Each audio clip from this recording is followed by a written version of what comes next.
ABC Sports.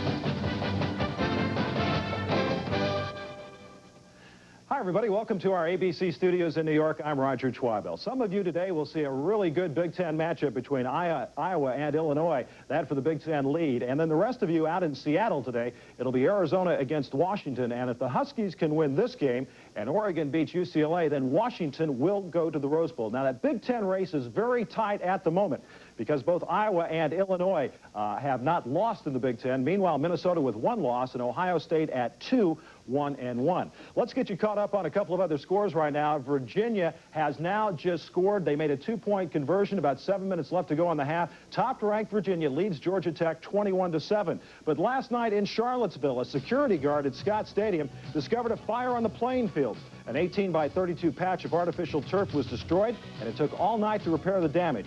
They used a piece of the turf they replaced 2 years ago for that replacement right there. Meanwhile, at the Meadowlands in East Rutherford, New Jersey, Navy scored 31 points against Notre Dame, but the Irish came up with 52 in that 52-31 victory. And Louisville has moved their record on the season to 8-1-1. They beat Cincinnati 41-16 today in Cincinnati. And by the way, coming up on the Prudential Halftime Report, Beth Ruyak will have the story on the bowl selection process and Louisville's quest for their first bowl bid for since 1977. I'll be along, of course, with scores and highlights throughout the afternoon. Now enjoy your football Saturday here on ABC. You are looking live at Husky Stadium in Seattle, Washington, where today all Husky fans are smelling the roses. Led by a lightning-quick defense, the Washington Huskies are closing in on their first Rose Bowl since 1981. But standing in their way, the Wildcats of Arizona. Coach Dick Tomey is the Desert Fox, and his Arizona Wildcats have not lost to Washington since 1984. And they have Rose Bowl dreams of their own. Coming up, Arizona-Washington on ABC.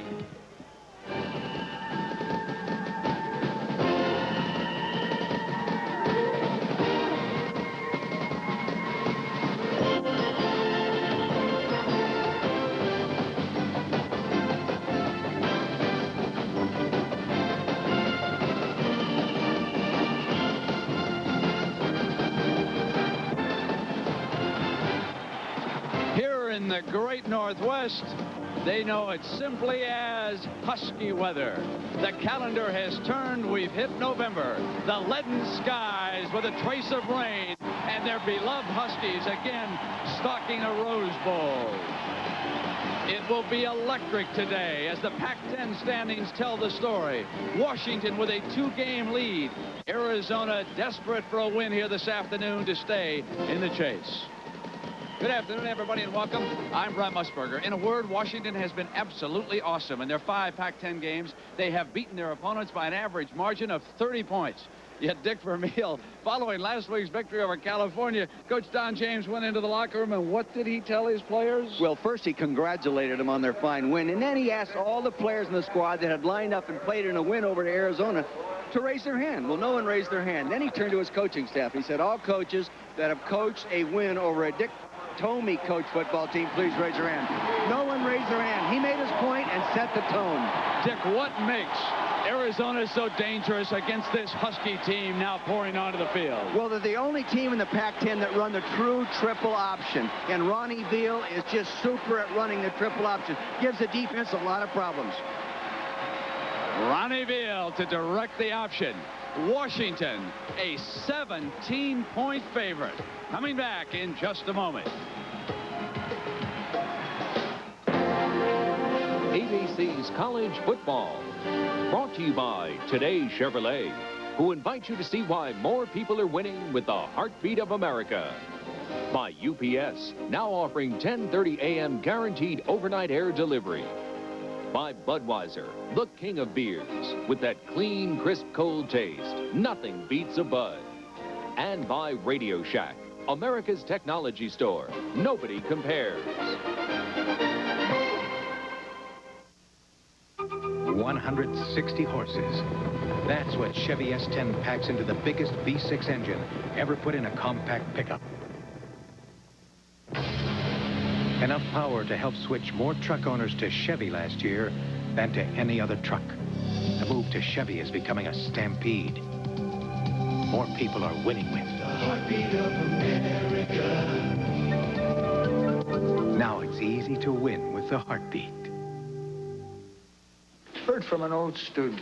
Remember Brian McKenna? Smart kid. Good ball player. Great hands. Where's he going to college? He's not. Oh, too bad. Studying aviation electronics. But you said... In the Navy. Then college. The Navy College Fund and Montgomery GI Bill. Over $25,000 for your college education. You and the Navy. Like I said, smart kid. Full speed ahead. Lake Washington.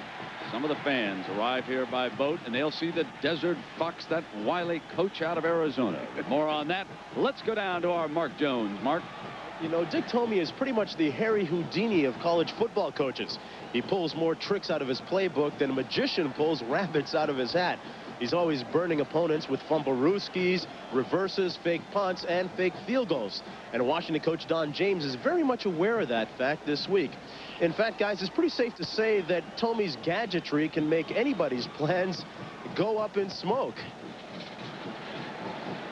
Fellas, I'm not kidding. The Tomey Magic Act has hit Husky Stadium in a big, big way. Think you can work on getting me back sometime during the game? Mark, where'd you go? But look at gadgetry right away. Look at the return team of Washington on the left. They know that Arizona will sprint out of there and sometimes go to a quick onside kick. Look how they are lined up, waiting to see what the Desert Fox might have planned for them at the beginning of this one, Dick Vermeil. It'll be hard to fool Don James. So no quick kickoff here. And back deep, Beano Bryant, number 29, one of the dangerous men in this one. And we'll be telling you a story of speed all game long. Tommy Smith, young defensive back, underway in Seattle. Bryant at the 6, 15. Down at 20. He was ripped there by number 98, Corey Pittman, bringing him down, and it will be the dandy little left-hander for the Huskies, Mark Brunell. And behind him, Greg Lewis, who has rushed for better than 100 yards in each of the Huskies games so far this year. And in that offensive line, Ed Cunningham, who came all the way from Virginia to enroll at Washington. He'll be the anchor down there. Dick, what should we look for as far as an offensive game plan is concerned now for the Huskies? Well, you can expect them right now to be a little bit concerned about testing their secondary here. They're concerned about it, and they test it right off the bat.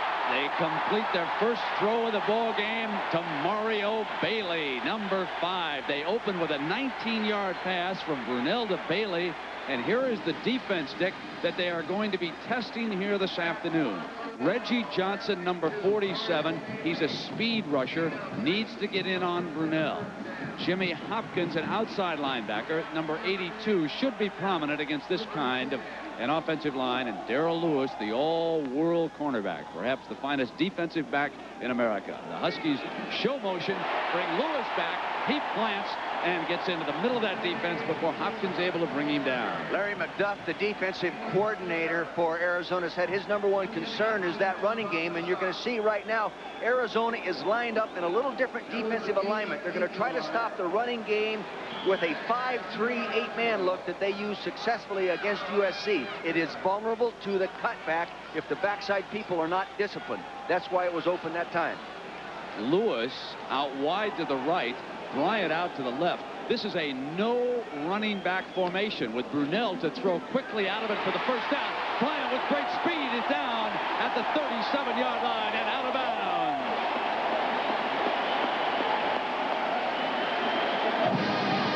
You'll see Bryant off to the left side of your screen.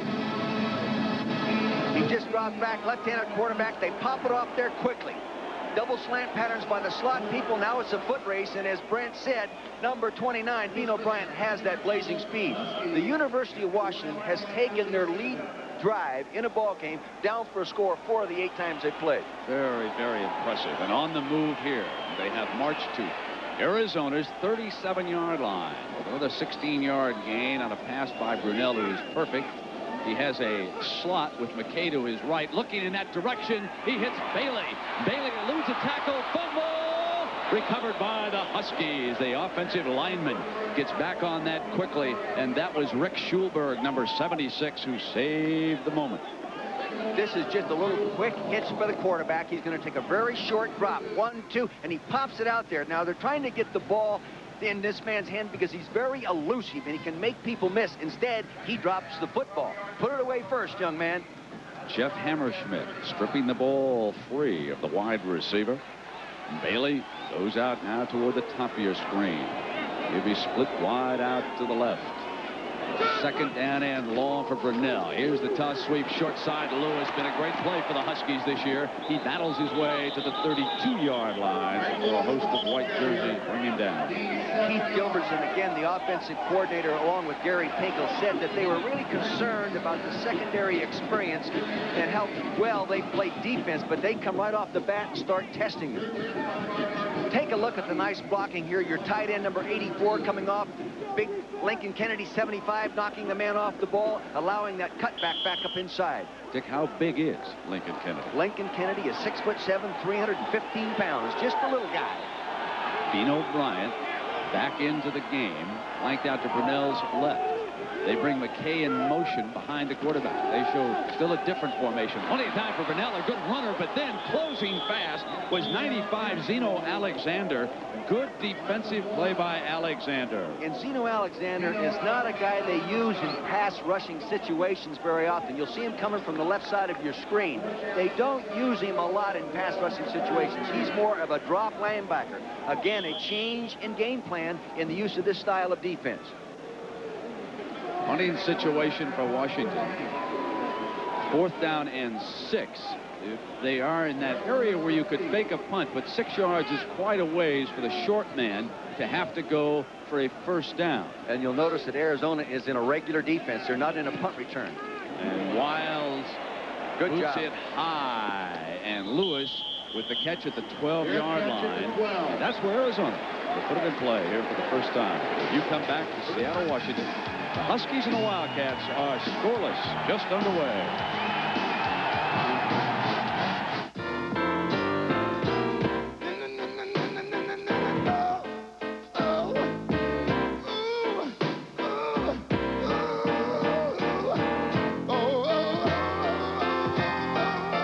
The next time you experience headaches, backaches, nausea, and sleepless nights, there is one way to get relief fast.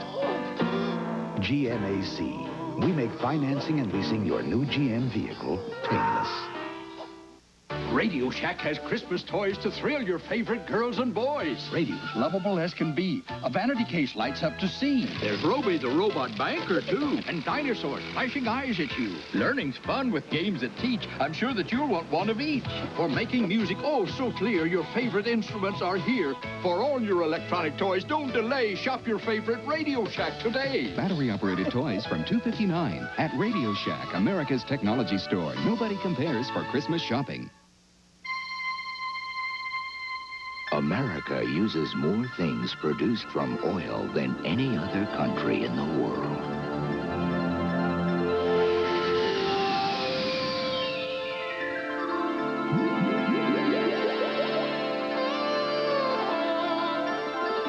BP produces more domestic oil than any other company in America. BP.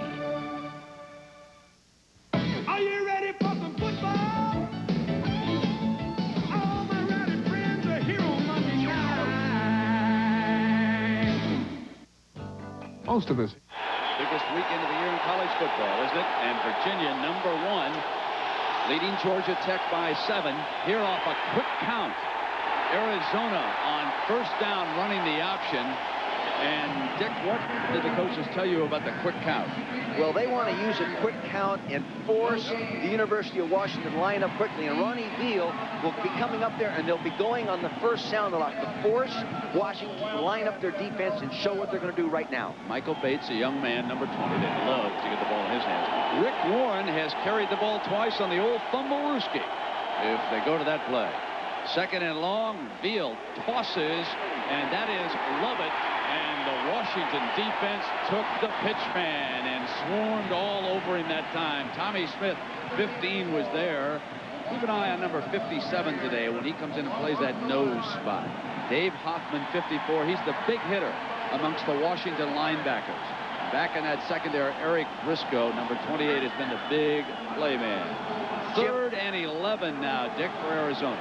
Well, they don't like this situation and this kind of formation. Look, they're lined up deep now. They could actually do a quick kick out of this.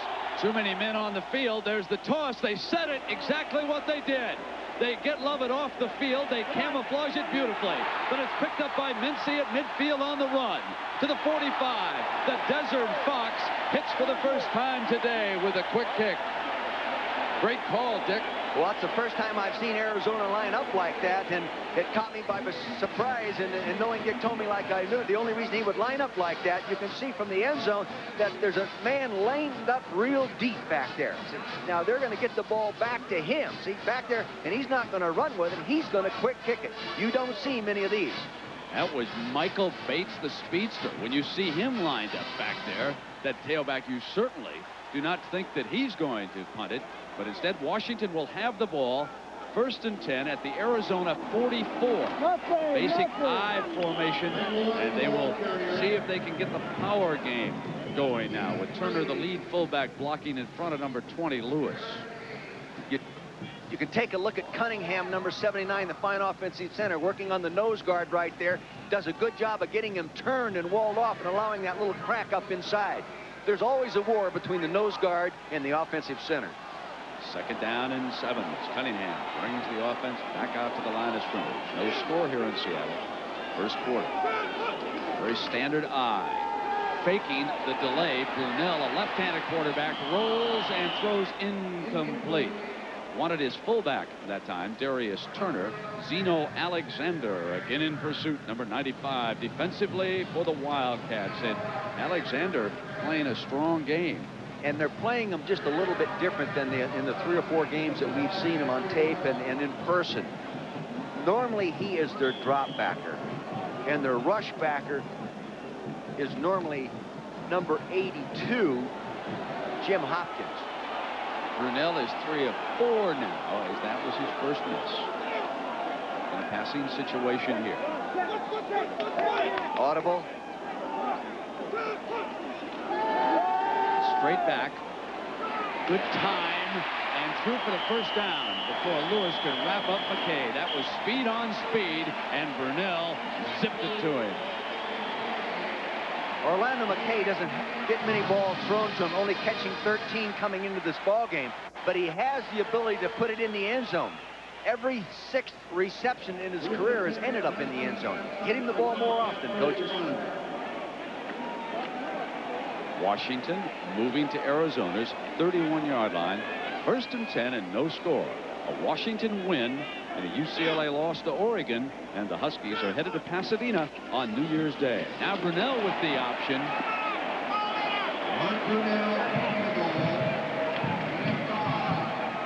If Virginia should stumble in the 2nd half, Notre Dame, no doubt, would move to number 1. And Nebraska still very much in the championship picture, as is Washington. The Huskies' only loss was to Colorado. That was in Boulder. And in the closing moments of that game, the Huskies dropped 2 passes in the end zone that would have beaten the Buffaloes. There are many of us, especially Dick Vermeil, who believe that the Huskies now are as good as any team in the land. One of the reasons why carrying the ball. Greg Lewis to the 20-yard line and close to another 1st down for Washington. Jimmy Hopkins, number 82, making the stop. Here are Mario Bailey and Lewis on the backside of a running play. It's not even a pass, and they're fighting it out like it's wartime out there. 1st and 10, Dick, for the Huskies. Ball at the Arizona 20-yard line.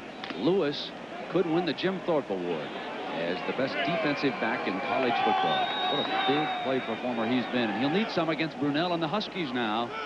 Fresh set of downs to deal from the fullback. And Turner battles his way to the 15-yard line with Mike Parker hitting him first before he finally went down in the arms of Alexander. Arizona's going to have to be very disciplined in this 5-3 look they're playing, because you have those linebackers all stacked inside, and if you pursue too soon and your backside defensive linemen don't do a good job, there'll be a cutback hole backside. There is the Desert Fox, coached at Hawaii for 10 years. Great unknown coaching stories unfolding down at Tucson, Arizona. Colorado State upsetting unbeaten Wyoming behind Earl Bruce. Lewis to the corner. He'll turn, and Rowland got him out of bounds at the 5-yard line.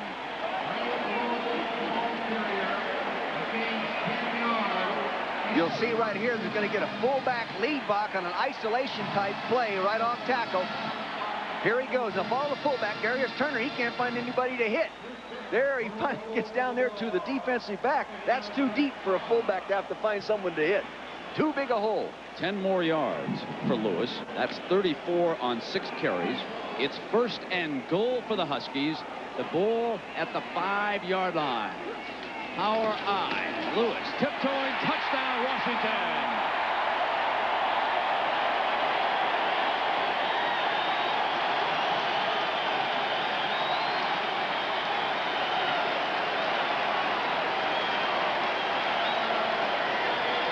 Big offensive guard as he pulls and takes him through the hole.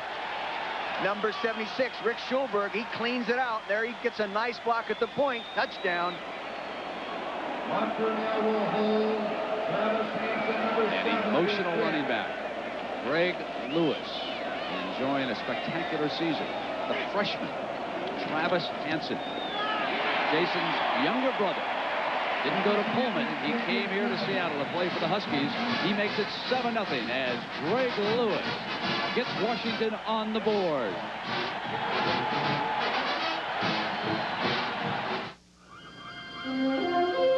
What do you think? Here's a better idea.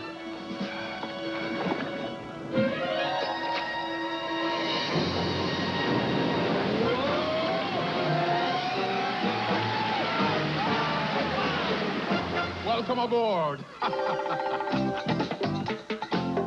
Welcome to the Bermuda Triangle. No wonder nobody ever comes back. They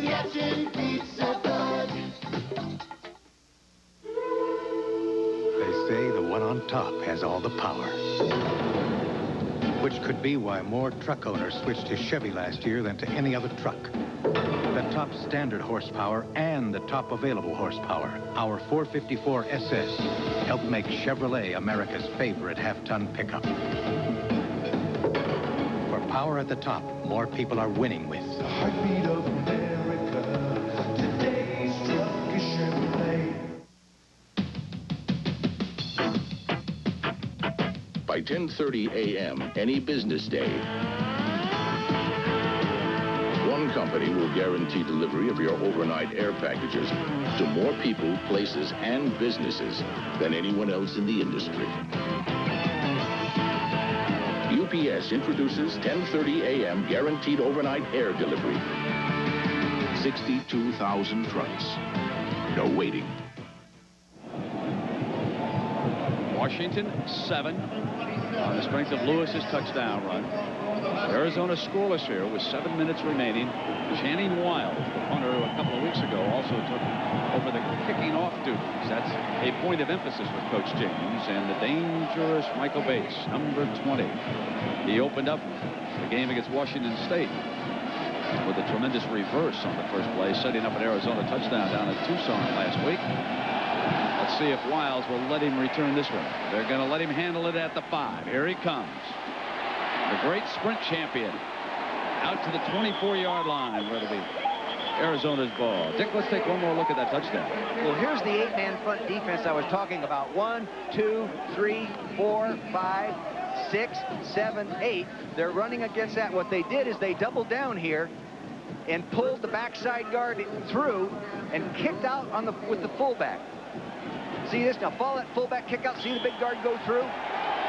That is not Arizona's basic defensive scheme. They use that against USC efficiently, so they're using it today.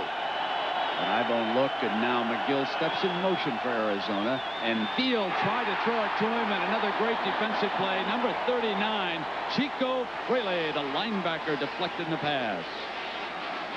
Chico Fraley has been doing that all through his career, batting down passes at the line of scrimmage. He's defended 14 passes in this fashion through his career. Very fine athlete. Good reaction by Chico. 2nd and 10 for Arizona. Ball at the Wildcats' 24-yard line. That's stifling Husky defense. Not yielding a thing here so far against Beal and this option attack.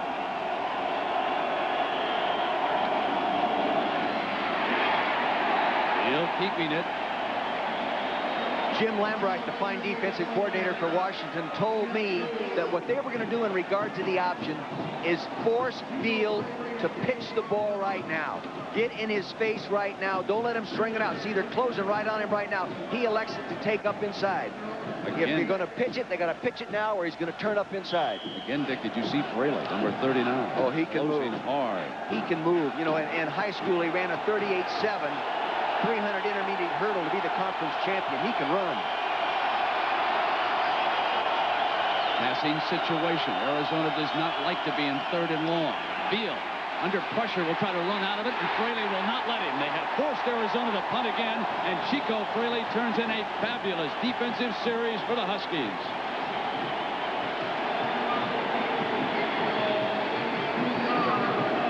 Taking a look at the low side view right here, you see, again, they don't like to be in these long yard situations. Good pressure, 2 or 3 people beaten right there. Chico Fraley holding for that quarterback scramble. Must be spying with Chico Fraley. Josh Miller, the left-footed punter, standing inside Arizona's 15-yard line. He booms one. Bino Bryant at the 30-yard line. He's explosive. 40, 45, 50. Could be gone. Up to Miller. Can't get him. He'll score. Touchdown.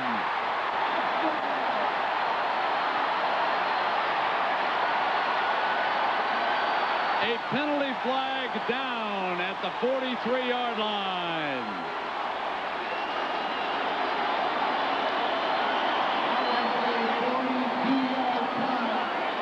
Just taking a look at it now. Again, there's a penalty flag down, but he gets a good kick-out block. You'll see to the right side of your screen, you'll see another good kick-out right there. He hits that hole, and he has this ability.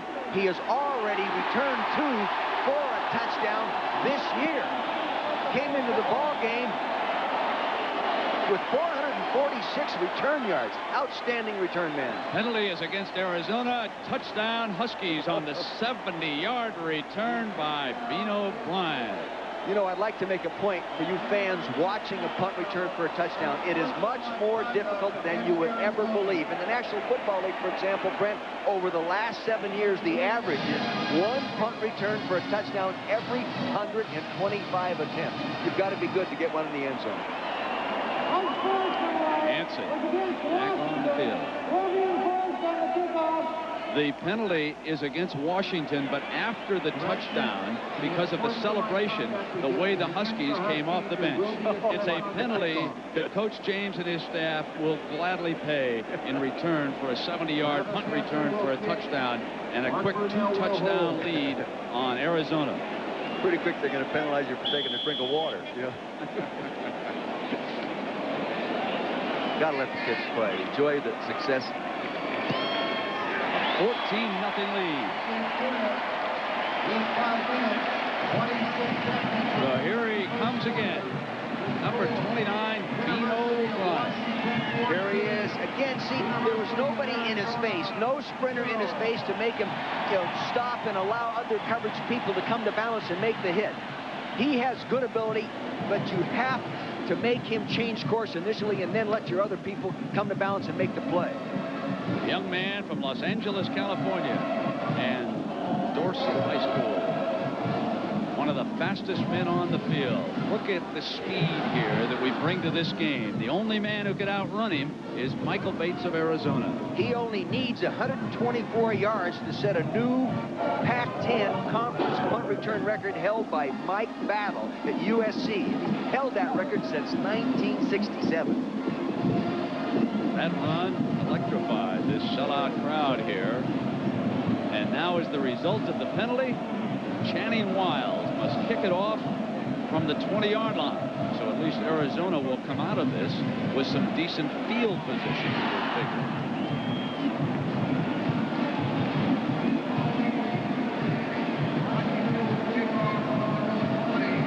Rip Scheer, the offensive coordinator for Arizona, said his big concern was coming into this ballgame because of the type of Washington defense is so intense, is did not allow the pretense of constant pressure to upset the offensive football team, because they always bluff those blitzes.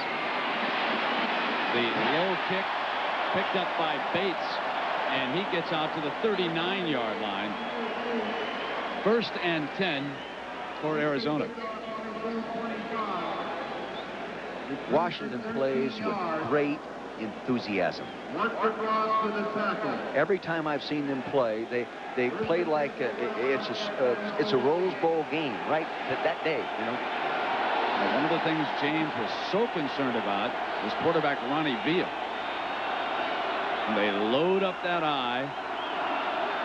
They bring the option in hand to Streetnick, the fullback. He battled for all of a yard, and we asked Don James what concerned him the most about Veal and this Arizona offense, and here's what he said. Yeah, we've had trouble with Arizona in the past. They can move the football, and the option is still the most difficult play to defend. The triple option, especially with 3 backs in the backfield. So it's a concern. They have great quickness. There's great quickness in Ron Veal, because he's worn us out. We really haven't seen much of George Malauulu, but Veal has been the guy that's really hurt us. So here they hand to Art Greathouse, who missed last week's Washington State game because of an injury. Dick, let me ask you something about what Coach James said about the option. Why is it the most difficult play for a college defense to handle? Well, first off, you don't see it every week anymore, and it forces your defense to be very disciplined and account for fullback, quarterback, pitch man. Much different than defensing the I formation, where you're just going to toss the ball deep or hand off up, going off tackle that time. It forces discipline. All right, 3rd down. Passing situation for Veal. He's blitzed, gets away from it, steps over to the right. Ipman can't get him from behind, and Veal will run for the 1st down. Tremendous individual play by number 10. Ronald Veal keeping the ball and gains 7 yards. He's averaging 3 yards a rush, and that includes all the times he's been sacked trying to pass. They don't like to be in these situations. They don't like the drop back pass. You'll see Jaime Fields, number 3, coming from the right side, not picked up. A break in protection. Steve Emtman, number 90, reaches for him. This young man has that good speed. Not the fastest man in the team, but very good speed. Some maneuvering room for the Wildcats. Down by 2 touchdowns. Ball on their own 49-yard line. And Veal changing up at the line as he eyes the defense. McGill moving in motion, and fumble. Confusion there on the snap. And the Huskies swarmed all over them. Number 90, Steve Emtman, to the left side of your screen. I think maybe the best defensive line in the conference. Good quickness, good penetration. They're veer blocking him, even turning him loose. He closes quickly. He interferes with the exchange point. And tough guy, just a young guy. Was tangled up as he tried to get down the line that time, making it easy for the defense. 2nd and long. And again, the short man buried by the middle of that defense. Streetnick, the ball carrier, number 33. It looks like Coach Lambright's defensive game plan, number 1, was to force the quarterback to pitch early. Number 2, to shut the fullback belly down inside, is effective so far. The next thing he said we have to do is remain disciplined versus the play-action passes that Arizona runs, because they can fool you with that option, then they throw it downfield. Speed, the only answer to this Washington defense. Michael Bates, number 20, is on the field with Vaughn. Bates flanked out and slotted to Veal's left. Vaughn is outside him. Lovett goes in motion. Veal looks for it. Good defense this time, and again he's forced to scramble, and it's almost intercepted. Tommy Smith, number 15, there defensively, and Veal under heavy pressure from that rush. See, again, they get the option-type offense in long yardage passing situations. They're not used to handling that kind of pass protection and pass rush situation. He's getting flushed every time he's trying to throw the ball. Charles Mincy D. Well, Bino Bryant will not return this punt. Instead, it will be Charles Mincy who has come into the game and is standing back on the Huskies' 14-yard line. Miller booms one high, and Mincy will fair catch it at the 14-yard line. Washington 14, Arizona nothing. We have 2:35 remaining here in the first quarter. We'll be right back. Getting to know you. Geostorm. Great way to get away. 16 valves. Hello, road. The turns, the hills. This is it. Now this could be contagious. Getting to know you.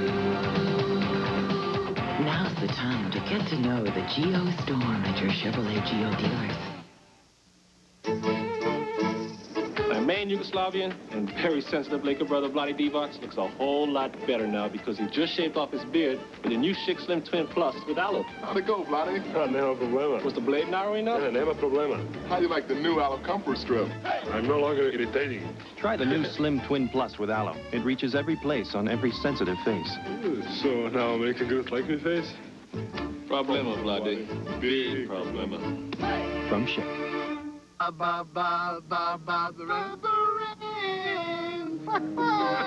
What do you think Marla's going to do when we show up? Hopefully she'll feed us. It's good to see you, know? It's been too long. One day, the most important thing in your world could be your tires. That's why Goodyear engineered the Invicta GS to help keep you in touch with the road. I guess they're home. I miss you. I miss you too. We like to say the best tires in the world have Goodyear written all over them.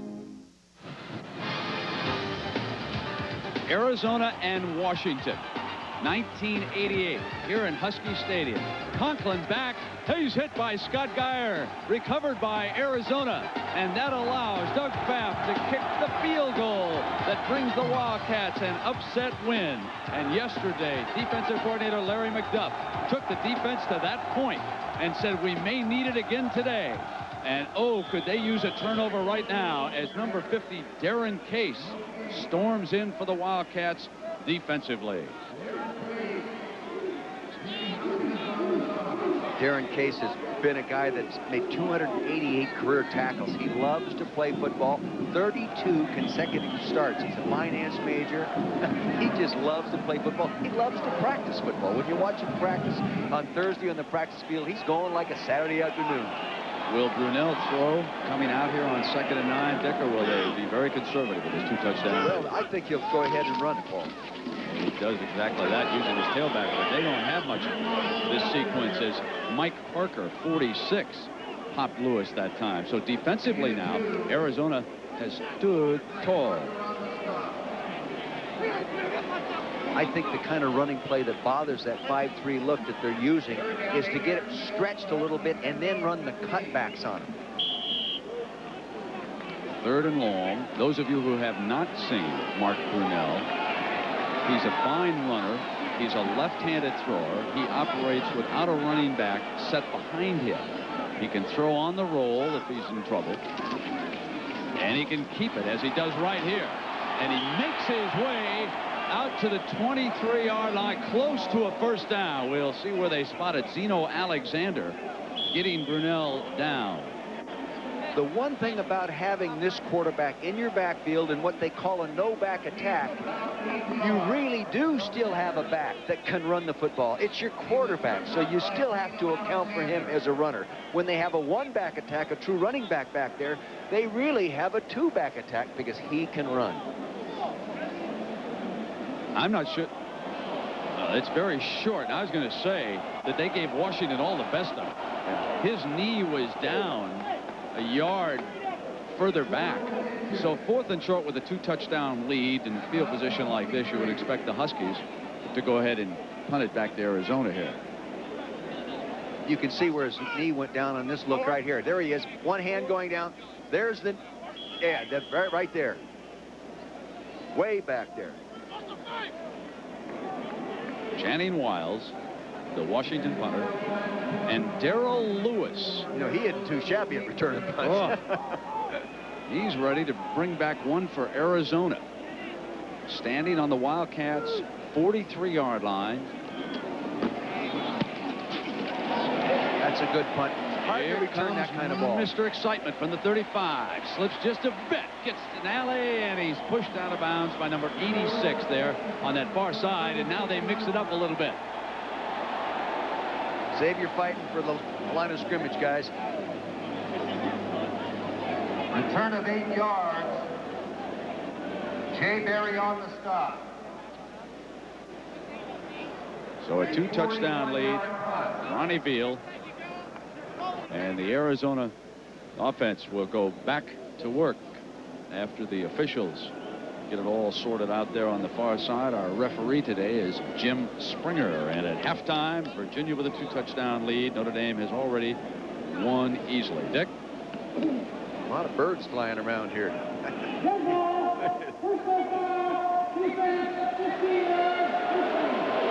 Well, a personal foul, dead ball, defensively. Look at that guy. Looks like there's 2 footballs. That's a seagull. Where is Dave? He missed him. I always think about a bunch more. I always think about Dave Winfield up in Toronto, firing that high harbor. The Seagulls' biggest enemy. 30 seconds to go. First quarter. He's audibling to which way he's going to run the ball. Lovett hit by Empman. Empman came off his block and tackled him. Empman at that time was lined up on a 310-pound offensive guard in Nick Finian-Ganolfo. That shows you the kind of power and quickness and the ability to ricochet off the blocks and make the plays that this young man possesses.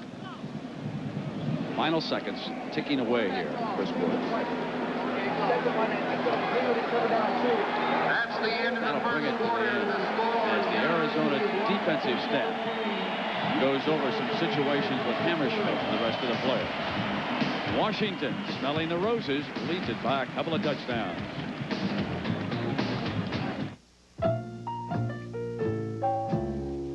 You've heard it said before. It's not just what you say. It's how you say it. LaserJet printers from Hewlett-Packard. Now when you buy an HP LaserJet 2P, you'll get a free paper cassette valued at $195. Visit your authorized Hewlett-Packard dealer today. No one can guarantee you a perfect world. A world where the unexpected never intrudes.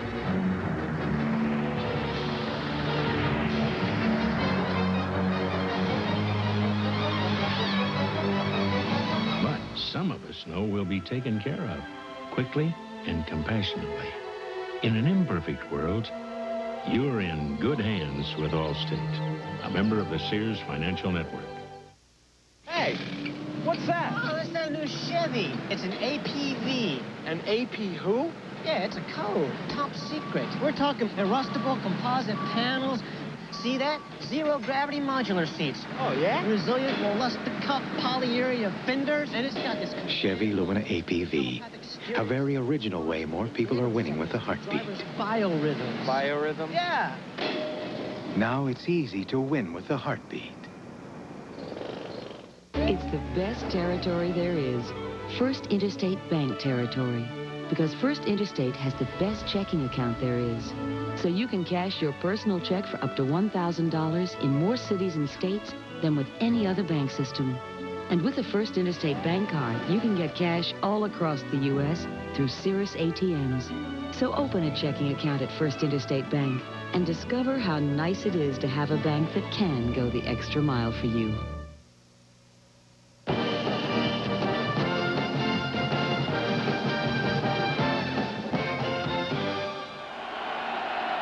They go quickly to start the second quarter. Veal pops one into the hands of Vaughn, his wide receiver on the outside, and Arizona's best penetration of the day.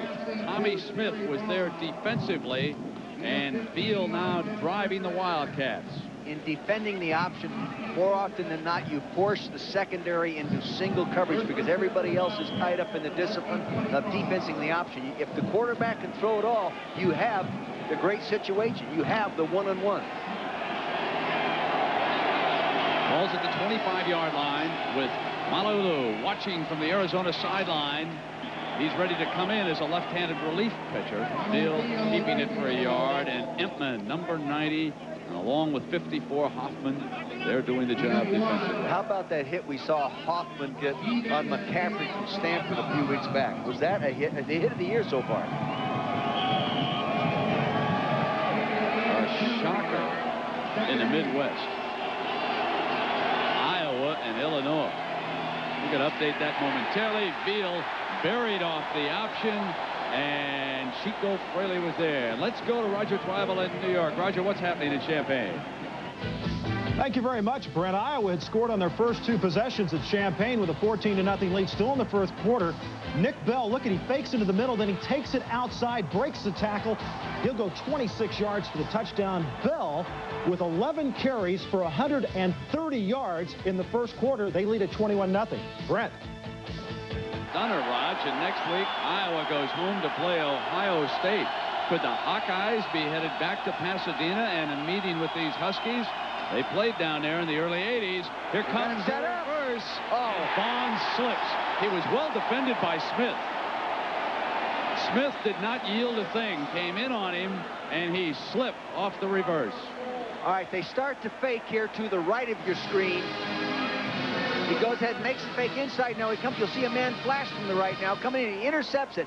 But Tommy Smith, number 15, a very, very alert safety, comes in and forces him to turn back in and slip. If he hadn't been there, they had a wall set up out there for a big one.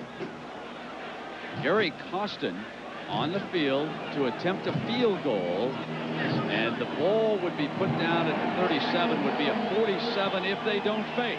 And you must always say that. He's 2 for 5 from that distance this year, 7 for 16 in his career. They go right to Costin. He's going to pooch punt it. He'll pooch punt the ball and attempt to bury Washington inside the 5-yard line. Great job. Great punt by Costin. The Desert Fox does it again. 28 yards, and Washington will put the ball in play inside the 5-yard line when you come back. When it's your business, you do what you have to do. For example, if a customer needs something in a hurry and you have to unload the truck yourself, you do it. That's what an owner does for a customer. That's why I rent cars from Avis. Avis is the only major rent-a-car company owned by its employees, and they're trying harder with Roving Rapid Return, a computerized drop-off system now at more locations than ever to get you on your way faster. They say that you can't please everybody. I say an owner's sure gonna try. Avis, we're trying harder than ever. Last year, more truck owners switched to Chevrolet than to any other truck. Listen to the heartbeat. Nearly 200,000 in just 1 year. So if you're still not driving a Chevy, what are you waiting for? More people are winning with The heartbeat of America. Today's truck is Chevrolet. This lady came in the other day. Some station downtown told her she needed new brakes and said it'd take 4 days.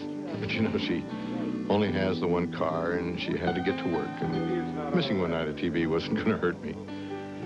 So I told her, sure, I'd stay and get it done. Good service is why people choose a place like Harlan Motors, and why places like Harlan Motors choose USF&G Insurance and their independent agents. USF&G is standing behind me. The Colts in sight. Oh, my rowdy friends are here on Monday night. With Dick Vermeil, Mark Jones, I'm Brent Musburger. Nice to have you along. Washington leading Arizona by a couple of touchdowns, and off a fake field goal, Washington coming out from its own 5, and Lewis is tackled by Case. And this is quite an area. Mark Jones, you can come here in a variety of ways to watch the Huskies play football. That's right, Brent, and one of the many popular ways here of getting to the game here at Husky Stadium is taking a boat, sailing up Lake Washington here and docking and sitting down and grabbing a few friendly libations maybe, and I guess it's a phenomenon named sailgating here at Husky Stadium.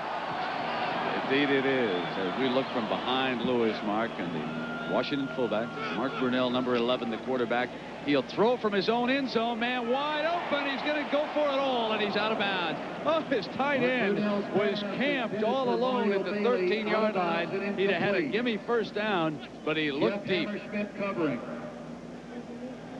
Dick, what about the fake field goal pooch punt that time? Why was it a smart play for Tomey in Arizona? Well, first off, his field goal kicker is less than 50% from that distance. Secondly, Washington had been moving the ball so well, they couldn't afford to give him the ball in that field position again. So by getting it down there, they at least give him 95 yards to go. 3rd and long.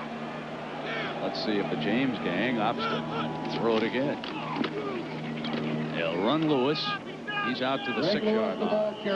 So we're coming down the home stretch in college football. We hit November now. And next week, we're going to bring you a doubleheader. Illinois, trailing Iowa by 3 touchdowns, will be up at Michigan. And Michigan not yet out of the chase for the Roses either. UCLA and Washington, it can be over if UCLA loses to Oregon today and Washington wins. And if Iowa wins, look for some ABC cameras to show up in Iowa City and cover that Ohio State Iowa game now next Saturday too, as that would be a big one. So now Darrell Lewis, Dick, figures to give him some field position here. High snap. Low punt. Just get away from it. Get away from it. That's it. You got to be very careful that ball doesn't come up there and hit you, and then the punting team recovers. 35-yard punt without a return. I feel Arizona's defense settling down and playing better defense. Greg Lewis scored early on them for 7 points after the extra point, and then Bino Bryant electrifying the crowd with a 70-yard punt return for a touchdown. 14-0, the punt return, the biggest play of the game so far. Striednig is set in front of Greathouse and behind Beal. And Striednig, the fullback is finding no daylight up there. No place to go. Again, Hoffman, number 54, right up in there. Washington plays an attacking defense. They get up there with 8 people, and they give you the impression that they're going to red dog everybody, and then they back them out. The next time they give you the impression that they're going to bring people, they bring them. And you have to maintain your poise offensively, and don't let that disrupt your thinking. Dick, the wide field is out to the left. And Beal hasn't been getting out to the corner to see if he can round it out and find some softness out there. Well, they're forcing him to pitch early or turn back up inside. Great slammed right now. See, they're allowing penetration, and you play Washington, you can't allow penetration. There's Chico Fraley. He, so far, is the defensive player of the game. Chico Fraley will flash from the right side of your screen. You'll see penetration down the top of the score right there. No one blocked him. No one blocked him. They just turned him loose. Evidently a breakdown in a blocking scheme. Chico's having a heck of a game. Sure is. 3rd and long here, Dick, and again, timeout. Third and long in this style of offense, you hate it. So while Beal comes over and confers with Arizona staff, James talks to his defensive assistants. We'll take a break in Seattle. Washington leading it by 2 scores. Getting to know. Young couple and their little girl come into a Chevy Geo showroom and want to know if we're having a party, where are all the balloons? We say there's no balloons, only a whole lot of new Geos with humongous cash rebates. Immediately, the little girl's eyes mist up.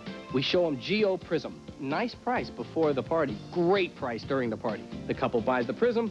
The little girl starts to cry. What could I do? She loved it. And that's what a party's for, right? Making everybody happy. No balloons, but very big cash. Annie and little Lindsay are a young family just starting out. They don't have a lot of money for life insurance. I'm their State Farm agent, Gaylord Moosman. Instead of giving Mark and Rennie a big life insurance sales talk, I did a lot of listening. And we came up with a plan that's going to work for their budget and little Lindsay's future, too. State Farm agents are good listeners because we want you to have life insurance you can live with. Like a good neighbor, State Farm is there. The product. The proving grounds. The results. STP gas treatment is the edge.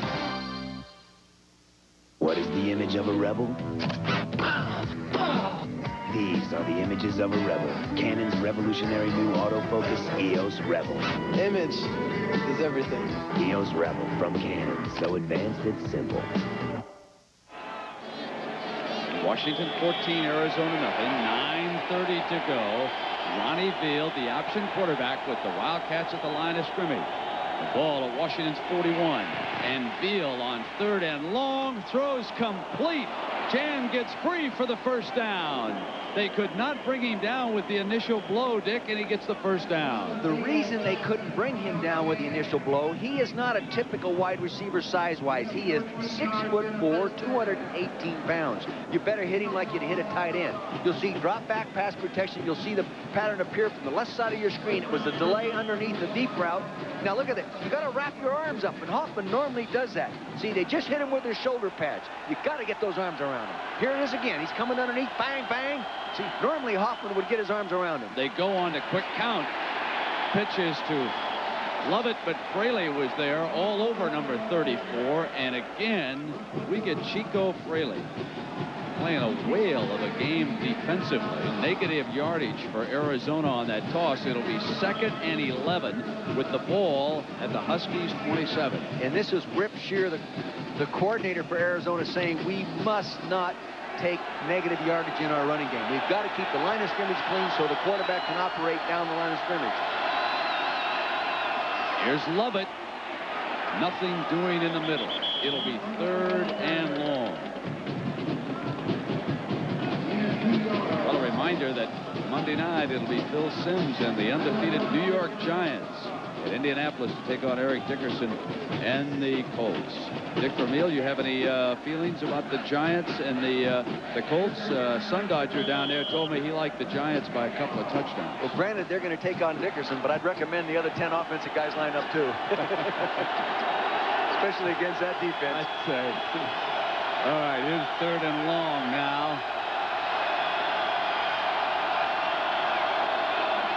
Veal will try to run out of it, and he was trapped. Tyrone Rogers and Chico Fraley were there defensively. He wanted to throw the post pattern to his left, the deep slant in type pattern. It was covered. Didn't have many people out. No one to lay it off to. Started to scramble. Good defensive reaction. Now with 7:29, Costin a little bit closer. Do you think this time he'll go ahead and attempt the field goal and get Arizona on the board? I would think so.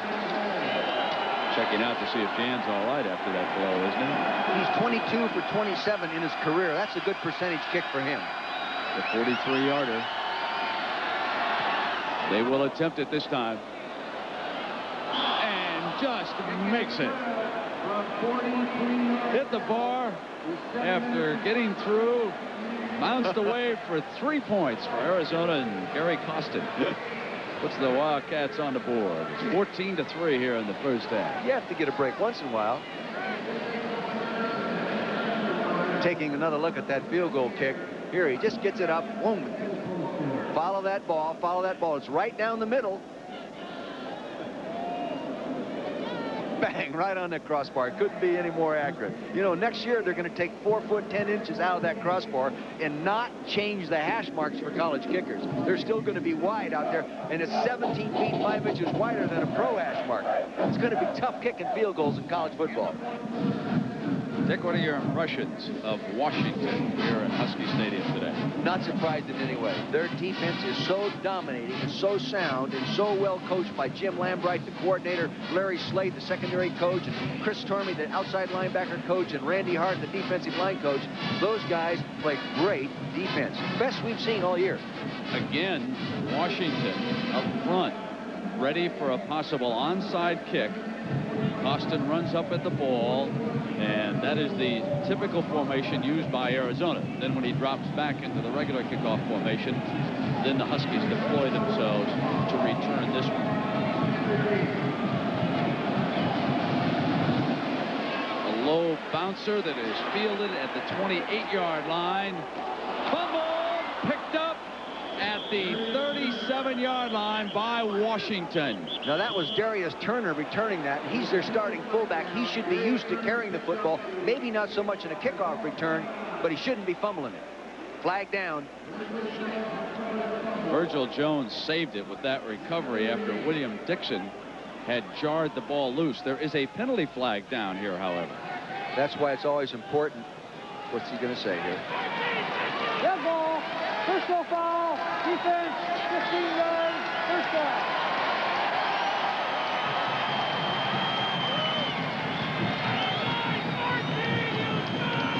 Tomey, the Arizona sideline. That's unbelievable. 28 zip. We've seen Illinois. They're one of the better defensive teams we've seen. A stunner in Champaign. Illinois favored when that game began, not only to win, but to wind up in Pasadena. Not only are they losing big to Iowa, they've got to go to Ann Arbor to play Michigan next week. Now Mark Brunell of Washington. The ball at the 47, and it's Brunell running the option. Lewis busts off a tackler. He was hit by Lewis first. Look at Lewis emotionless. He fired up for this one. You know, behind that 8-man front defense, they're playing a double zone with both corners rolled up. And with that corner rolled up like that, he was in position to come up and contain quickly. You'll see the option start moving to the left of your screen. He comes down. Now, 8 people all inside. They get it pitched. They get it blocked off. And there's the corner. He was lined up on the line of scrimmage playing a double zone. Rolled up. Ball is at the Arizona 47-yard line. Brunell, quick pop, complete. Fumble picked up by Washington. Incomplete pass. Lewis recovered the fumble after Todd Burton, number 29, jarred the ball loose. Have they called it incomplete? You know, if it weren't for a couple drop passes similar to that, they might be the #1 team in the country right now. That one was called incomplete. No fumble and recovery on it. It'll be 3rd and 10. You know, there was no back in the backfield that time. The defensive coaches for Arizona call that the ghost attack. The ghost attack. No back there. Now Brunell fires complete and out of bounds.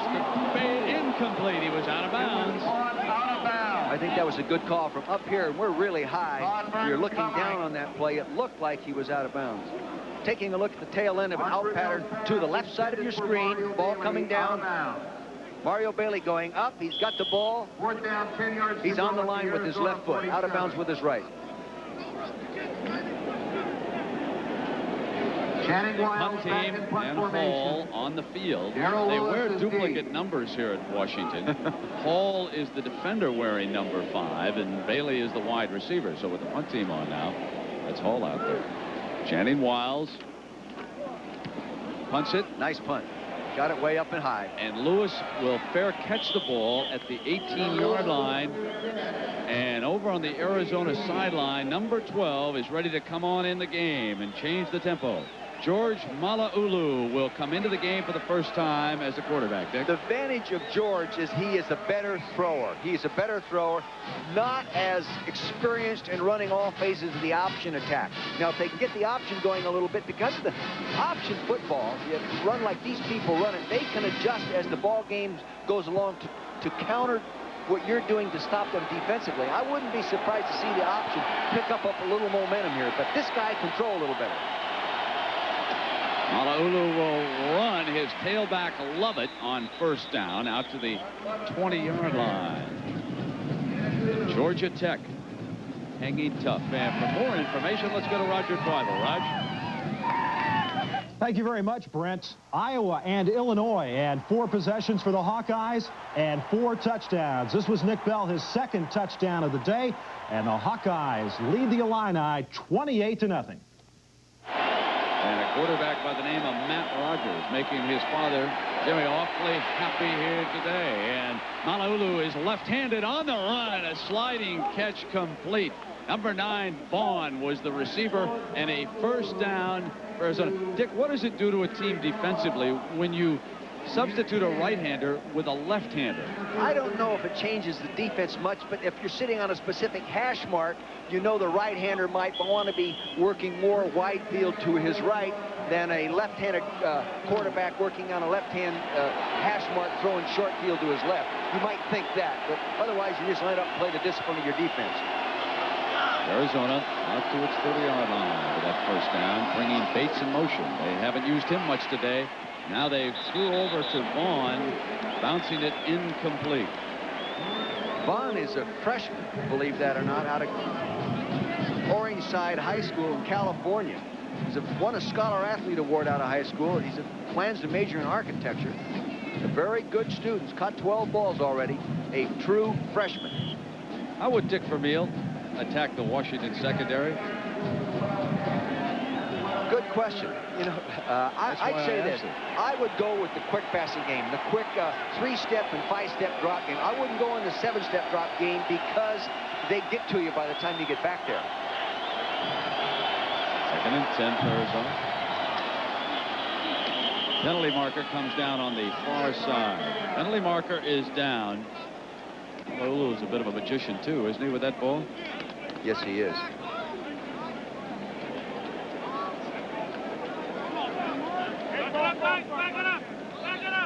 Field goal.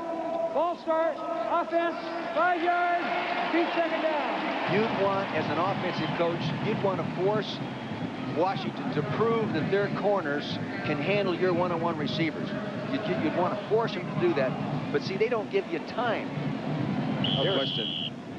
Let the big man move. Finian Ganopo, number 61. Out of Honolulu. Springer's crew officiating this game. 2nd down and 15, and trouble with the snap. Washington storms in to recover the fumble on the snap exchange.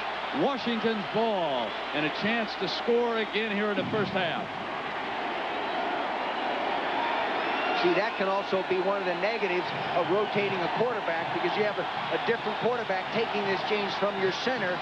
Hey, there is a slight difference in all quarterback exchange techniques with your center. Possibly the reason for the bad exchange. Dave Hoffman with the recovery, and let's go downstairs to Mark Jones. Mark? Well, guys, this is the mural outside the Washington locker room. It says NBR on it. Nothing but roses is what it stands for. Just a reminder to the players, they touch this sign before every practice and every game. All right, Mark, and now they'll see if they can touch that end zone again. Lewis hammers his way to the 24-yard line. You know, we mentioned the fact, Dick, that Washington not only trying to get the Rose Bowl, but also dreaming of becoming #1. The sequence of events that would have to happen, and Georgia Tech is very much in the chase. Colorado and Nebraska underway. Florida and Auburn will also get going. That game is down in Gainesville. Iowa, remember, is knocking off Illinois. Now, next week, Notre Dame has to go down to Knoxville to play Tennessee. So one of the pieces is falling into place right now. Brunell, ready, complete, down to the 9-yard line. Aaron Pierce. Inside the 15-yard line. You know, you were talking about Virginia earlier and Washington in the #1 situation. I think Washington has really played a tougher schedule than Virginia has to date. Well, there is exactly what you're talking about, Dick Vermeil. Washington has played teams of a tougher caliber. They're only lost to a 7-1 Colorado team, and we'll see what Colorado does in Lincoln against Nebraska. Here it's 1st and 10. Lewis steps back. Great cut into the 9-yard line. Did you see what he does with his feet? Now, granted, he has great big feet, but he keeps his feet in a position that he can go right or left. He can bounce around. Now watch, he'll appear from the right side of your screen. Now watch his base, his feet. Now see, feet apart. He plants it, feet apart. He bounces back, and he can make you miss because he keeps his body in position to make those kind of moves. 13 carries, 49 yards. Brunell bringing the option down the line, and number 46 all over it. Mike Parker bringing him down on the option. Really nice inside-out pursuit by Michael Parker. He's a guy that's had a disappointing career because he's been hurt so much. But here, he's coming down the line of scrimmage. You'll see Parker scrape off, meaning he'll penetrate through the point of attack and get to the ball carrier, the quarterback in this case. They're going to show double tight end formation here, and they will throw out of it. 19 touchdowns and 7 field goals in 34 possessions. They'd like to score a few more touchdowns, I think, percentage-wise. Here they are on third down. Fake toss. Brunell coming to the left now. There's a touchdown to his tight end.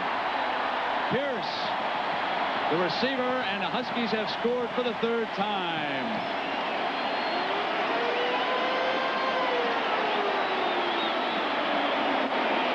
A penalty marker down at the 1, Dick, as you take a look at this. You'll see the tight end right there. Release coming off. Now he comes up. He finds him coming back. There he is in the hole. Boom. That play action disorganized the secondary play for him. Against the offense, after the score, touchdown. So the touchdown stands, and they will assess the penalty on the kickoff. So 2 big plays here have been a punt return of 70 yards by Bryant and an Arizona fumble set up this touchdown. And Aaron Pierce, remember, is playing with a broken bone in his wrist.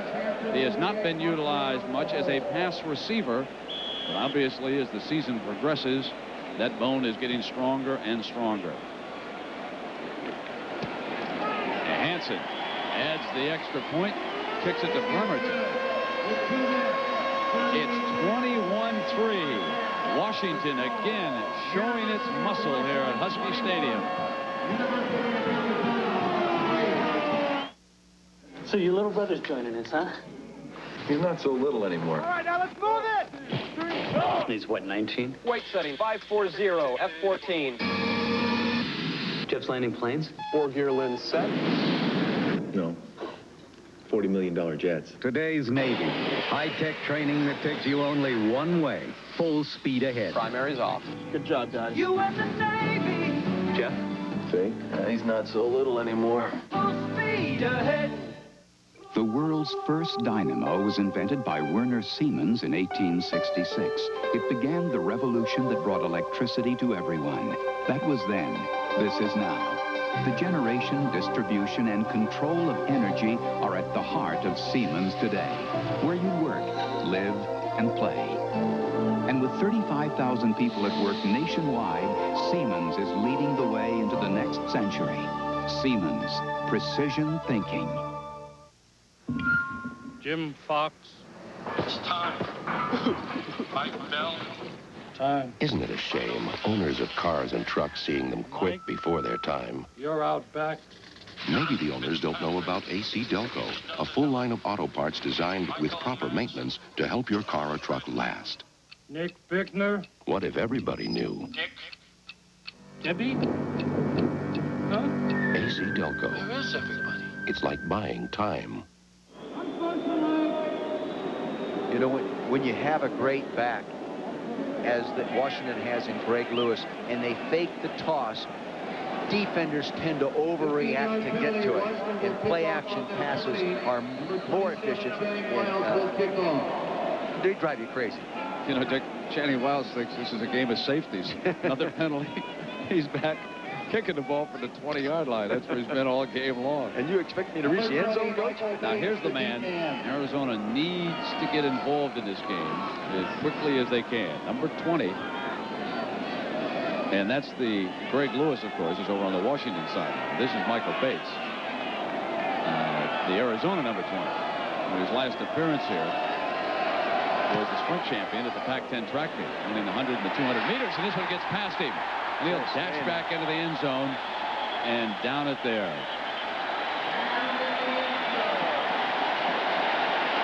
To re-emphasize a point, Lewis back here, they fake the toss. Watch the reaction of Hammerschmidt 15 as a safety, as here comes the pass for the touchdown here. See, they tend to overreact to the great back. See, they read that. Look at him. He doesn't realize it's a pass coming back out on a bootleg action. Here he is in the end zone where Hammerschmidt ought to be. He was going to go up and tackle that great running back. Here's Mr. Hammerschmidt. He doesn't make too many mistakes, and he's one of the better tacklers from the free safety position. in the Pac-10. In need of a big play. The option is difficult to come from behind, but they've done it before. Not this time, as Bristow storms all over Lovett, number 28, out of that secondary. One of the things you will notice with this Washington defense is the speed all over the field. Not just in their secondary, but with their linebackers and their defensive rushmen. It could be the fastest overall defense in the country. Most of the linebackers were high school running backs, or if they weren't running backs, they played skilled positions that required speed. And here they are in college playing linebackers, a little more mature, bigger, but they still have that speed. 21 carries for only 10 yards rushing for Arizona here in the first half. They've kept the ball out of Bates's hands. Incomplete, as he was savaged by Donald Jones. Donald Jones played a tremendous game the week before against Cal. He did that 4 or 5 times during the ball game.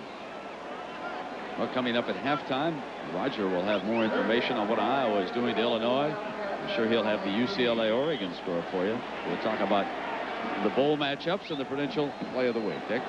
You know that Arizona isn't the only team that's had a hard time running on Washington. They've only given up 62 yards a game. Number 1 in the conference, number 1 in the country. Third down and long. Lovett in motion. Malulu throws incomplete toward a diving Michael Bates. Arizona forced the punt.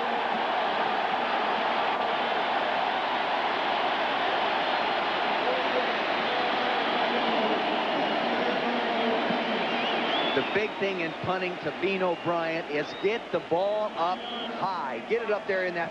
Make that ball hang up there 4.5, 4.8 seconds, and if you get a great punt, 5 seconds, so your coverage can get under it. Josh Miller will attempt to do that, Coach. I'd recommend it. That's not a good punt. That's a return ball.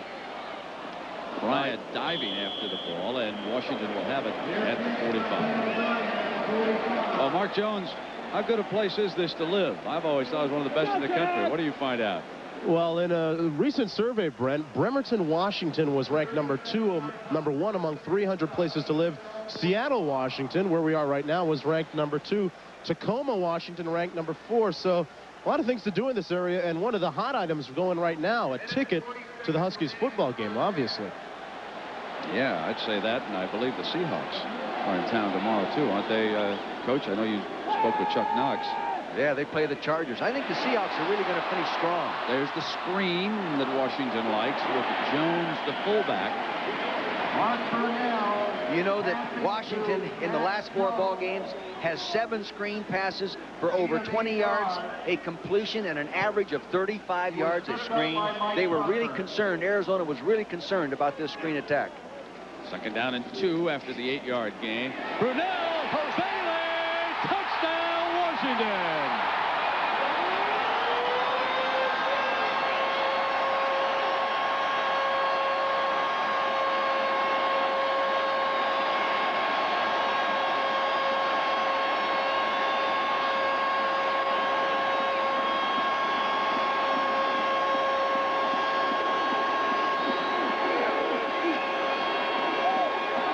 Him on a post pattern, straight drop back, tight end settles in the middle to pull the defense. He runs the post pattern right here on Lewis. That's Mario Bailey running the post pattern. Here's another look at it. He has time. Nice setup, 5-step drop, looks to the right, throws it down the hole. There it is. He beat him on a little wrinkle to the outside and up inside on the post. And Hansen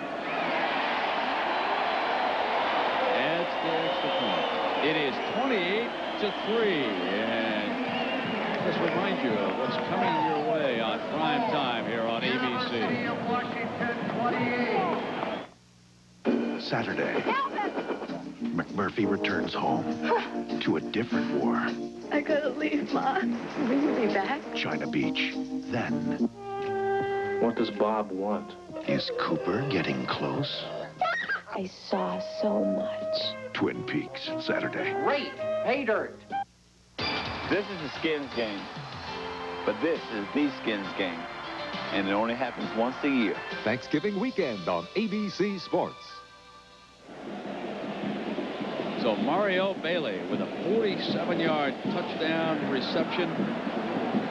And Dick, I think everyone in this part of the country is seeing why folks are jumping on that Washington bandwagon. And remember this, the University of Arizona has played 8 teams that were nationally ranked over the last couple of years, and they have beaten 7 of them. So what's that say for this nationally ranked team, the University of Washington? Here's the speedster. And he has been quiet in Seattle this afternoon.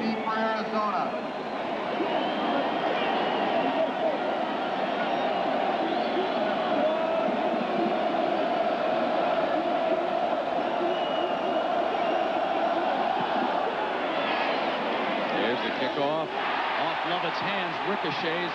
Bates picks it up at the goal line. Steps to the 5, and he's going to be buried. Can't get out to the 10-yard line. You know, Bates took 195 yards for a touchdown a week ago. Mark, what's the situation with the shoes that are being worn here on this perhaps somewhat slippery turf today in Seattle? Well, Brent, Dick, the turf is very slick down here. This is the, I guess, the one that they wear when it is raining out, and it is slick right now. It's a little longer than the normal one. The running backs like Greg Lewis, they're wearing this one. The linemen are wearing this type of footwear. Back to you guys. All right, Mark, thank you. Arizona desperate for the big play. Malaulu handing off to Skriednik. Pounds out to the 10-yard line. 28-3. Final seconds here of the first half. Chico Fraley, who's played a whale of a first half, down there at the bottom of that pile.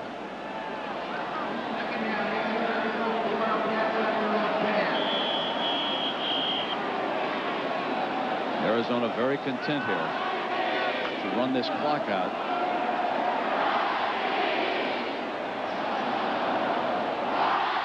When you get down 28-3 in this style of offense, it really is tough. Not that they can't throw the ball, but they've averaged 105 yards a game throwing the ball, but they've run the ball for 221 yards a game. They're a much better running team, and the running game has just been totally shut down. Speaking of the running game, biggest running game in the country will be in New York tomorrow. The New York City Marathon will be here on ABC, 7:30 a.m. Pacific time tomorrow morning. Greta Weitz will go for number 10, I would think it is, in her fabulous marathoning career. You know, to show you how balanced a football team Washington is, their best running back, Greg Lewis, has been held 13 carries, 49 yards, and they still have 28 points on the board. What's that tell you?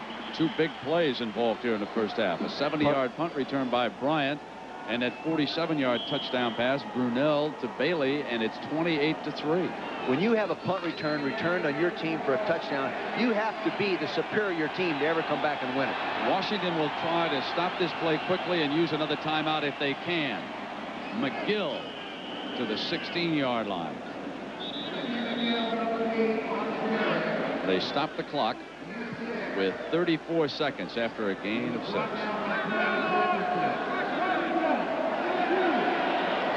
Don James will bring his staff over. There have been some great names that have played here in Husky Stadium throughout the years. James is in his 16th year, but I guess perhaps the biggest name of all was a running back by the name of Hugh McElhaney. And Dick, when you and I were growing up, he was unbelievable. Watch this punt return against USC.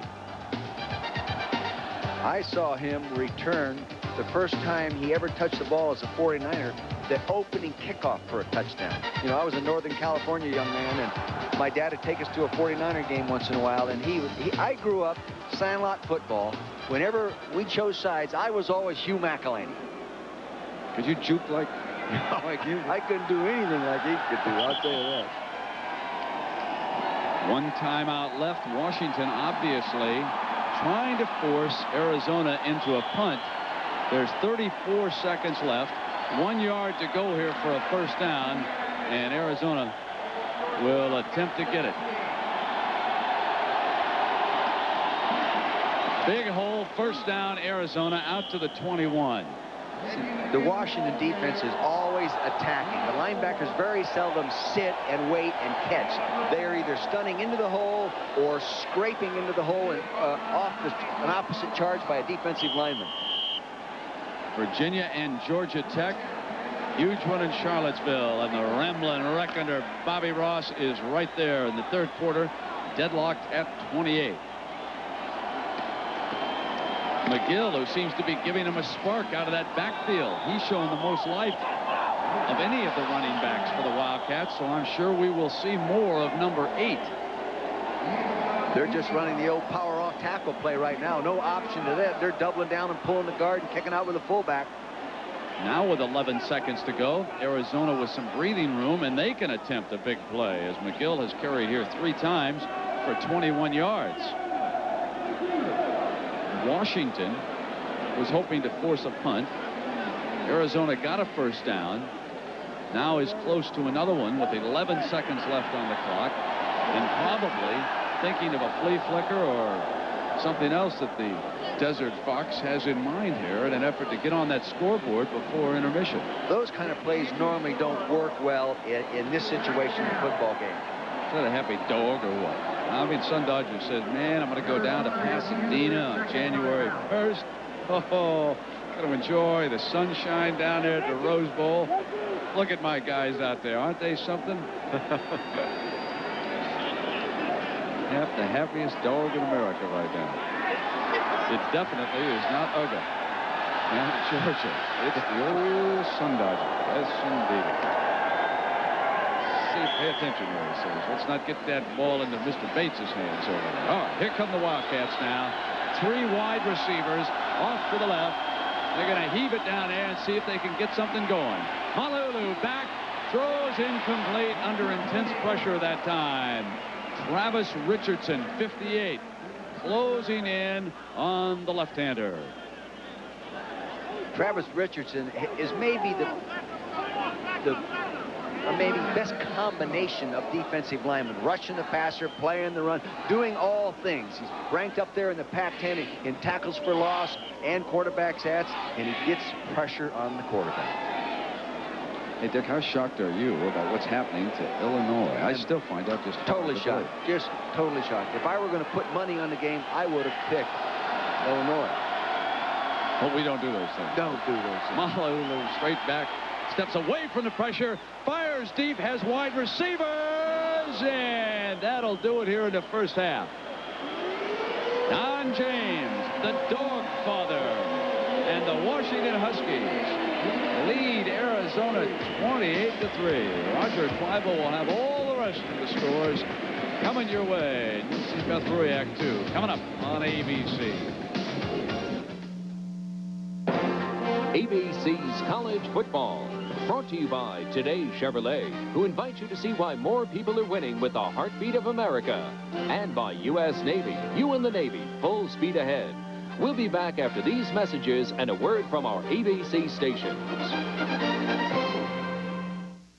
Remember that one? He's a natural. Great timing, Joe. Hey, that one takes me back. I love watching my highlights. Yeah, but what's funny is you're known as a hitter and baseball's greatest all-around player. But what I remember is your pitching for Mr. Coffee. The best I've ever tasted. Oh, nice delivery, Joe. You know, back then, Mr. Coffee was the best-selling coffee maker, and it still is today, because it still makes a delicious cup of coffee. Mr. Coffee, still the first choice of coffee lovers. Winning. It's more than a word. It's a spirit that's driving everything we do. And it's why more people depend on Chevrolet than any other car. From the people who push them to their limit to the men and women who drive them home, more people are winning with the heartbeat of America.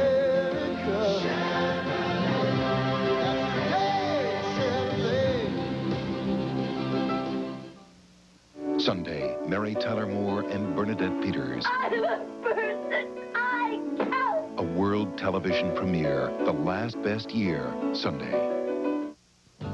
Most of us here in the Northwest like wide open spaces. Well, here's a way you can get space inside as well as outside. The Ford Aerostar. It doesn't take much to get into. And if you can afford a little more, you can get a whole lot more. like the security of four-wheel drive. You can even get extended length without overextending yourself. The Ford Aerostar. Buy it at your local Northwest Ford dealer. A lot of things in life just aren't fair. 2 against 1, getting blamed for something you didn't do. Loaded dice. Tax breaks for the wealthy.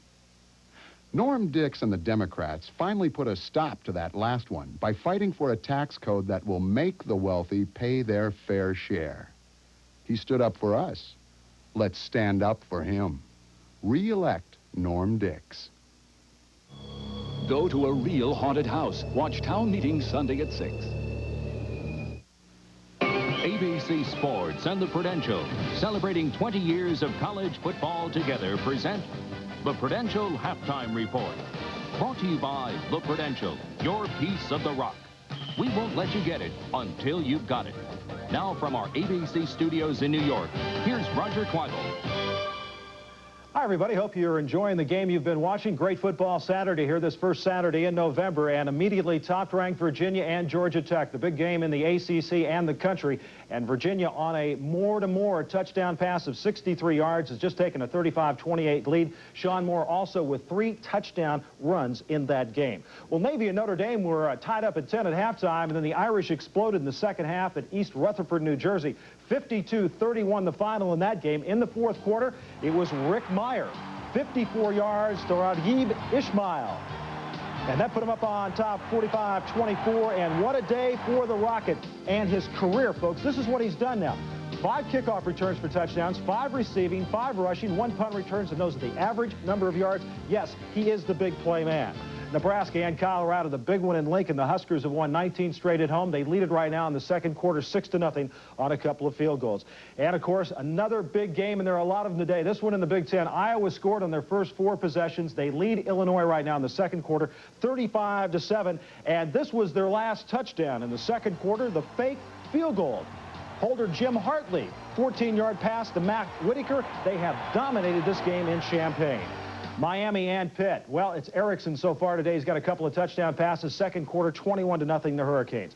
BYU and Air Force. And right now, this game is now a final. Ty Detmer, 397 yards passing, 3 touchdowns. That was just in 3 quarters of play. Here is one of the touchdown passes. And, folks, it was cold and chilly in Colorado Springs.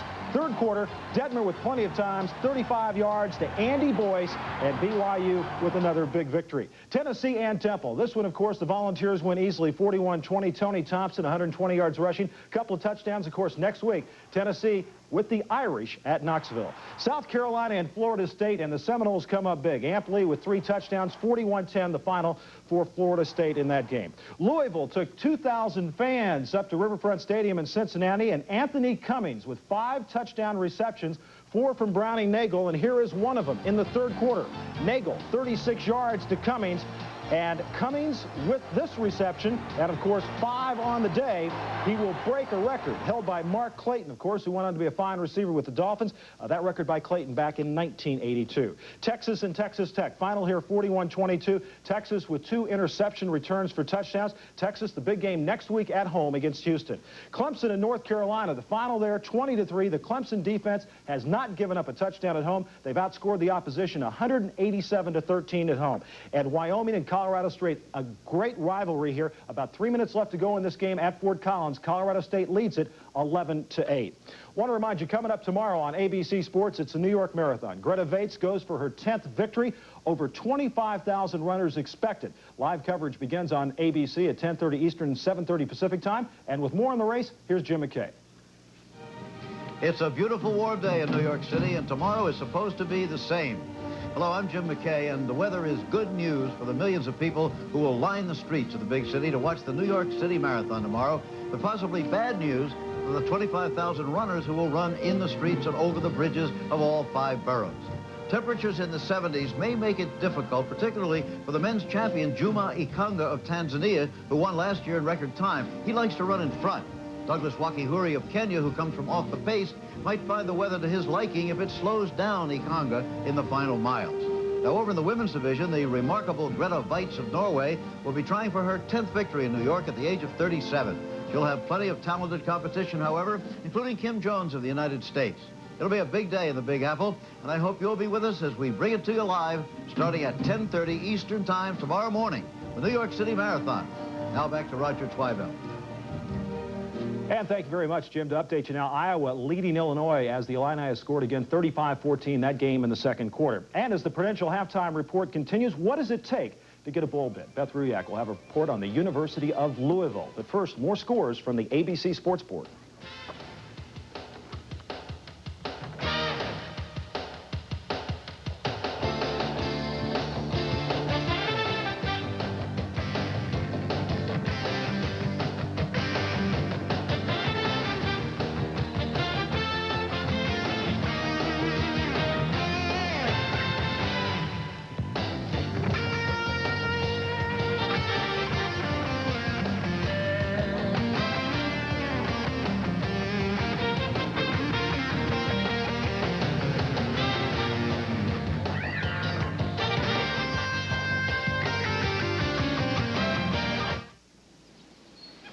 Dad, Yeah? where do babies come from?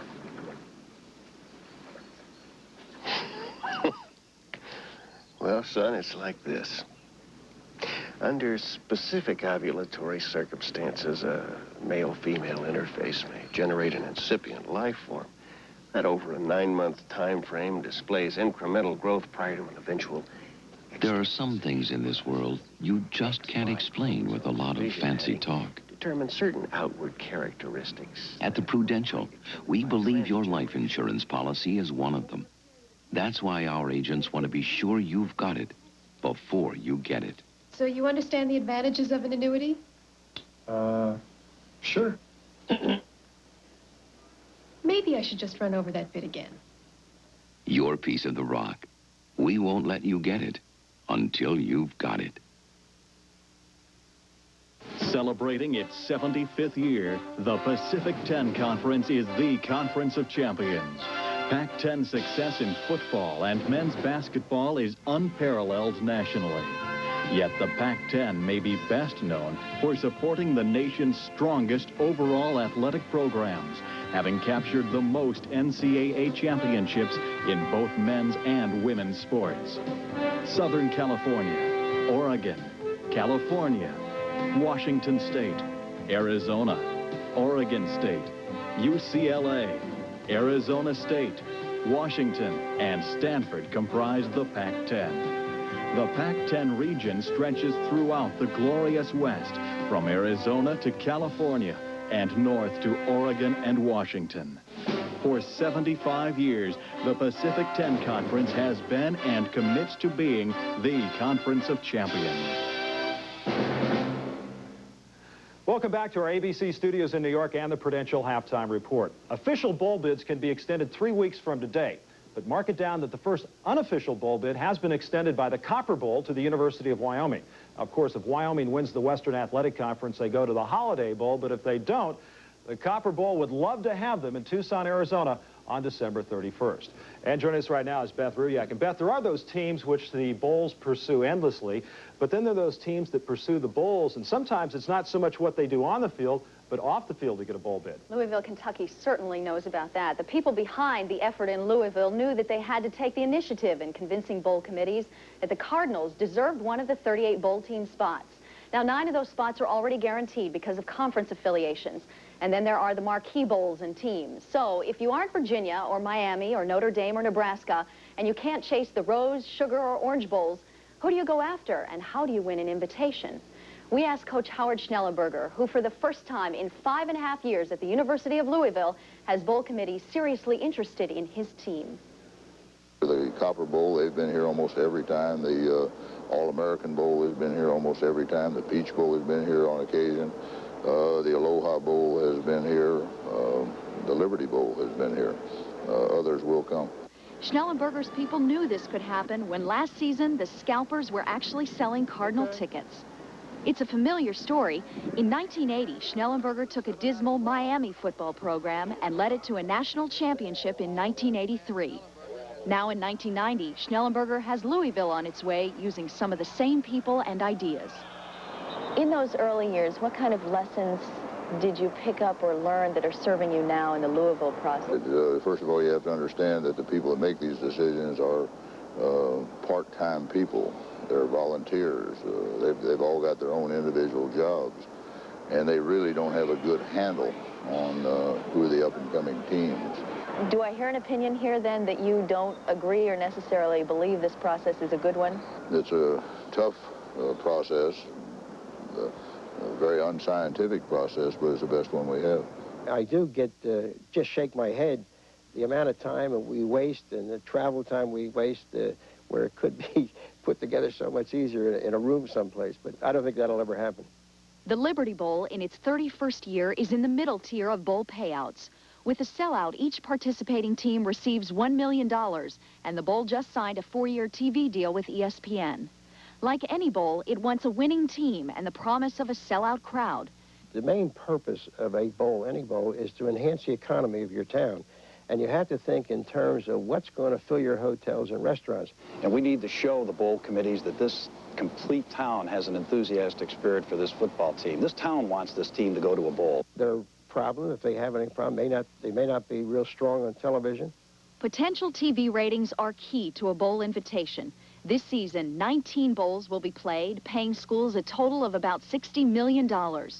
That might be the most mysterious and least known quantity of all, because certainly the networks like to make everyone think they take a back seat. They're paying us big money to televise the game, so they have a lot to say, although I must say they don't have the final say.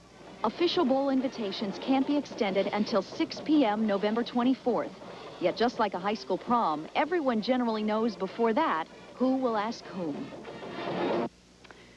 We were told in Louisville that a lot of people believe a closer bowl would actually be better even if the schools paid less money, because the situation would build on the momentum of the area this year in particular. That would mean the Liberty Bowl in Memphis or the All-American in Birmingham.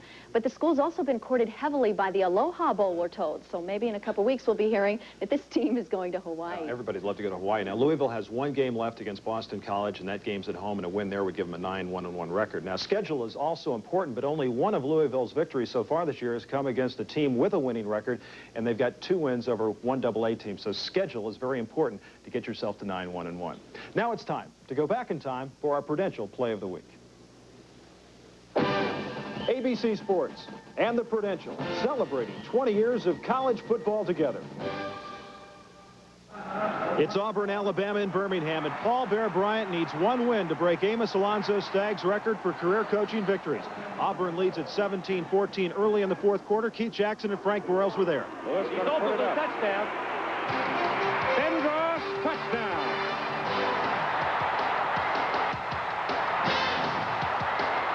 The game is over. The man has made history. 315 wins. Bear Bryant would coach 1 more year after the 1981 season, ending up with 323 victories. He passed away in 1983.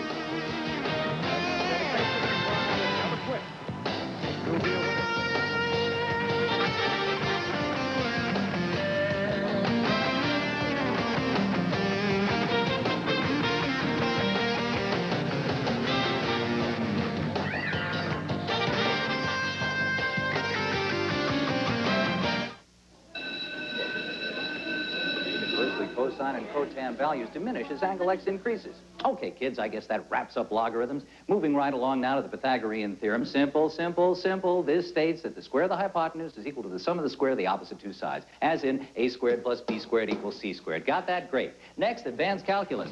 No problem here. Assuming the vector x is a discrete random variable. There are some things in this world you just can't explain with a lot of fancy talk. Satisfies the equation. Now, of course, lambda 1 times eigenvector m cubed with factorized polynomials. At the Prudential, we believe your life insurance policy is one of them. That's why our agents want to be sure you've got it before you get it. So, do you see the tax features of this particular policy? Yeah. Perhaps I should go over it again. Your piece of the rock. We won't let you get it until you've got it.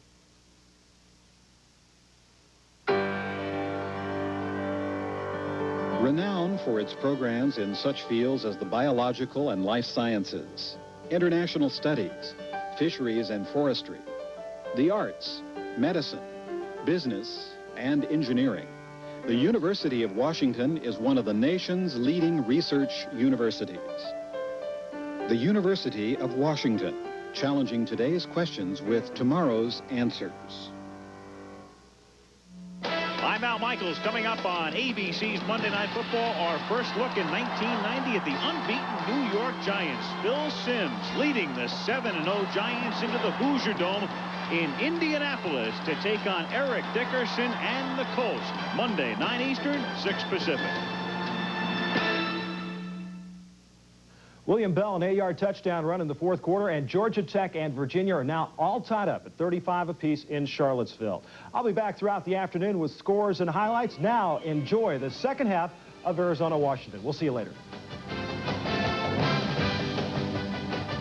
The Prudential Halftime Report has been brought to you by The Prudential, your piece of the rock. We won't let you get it until you've got it.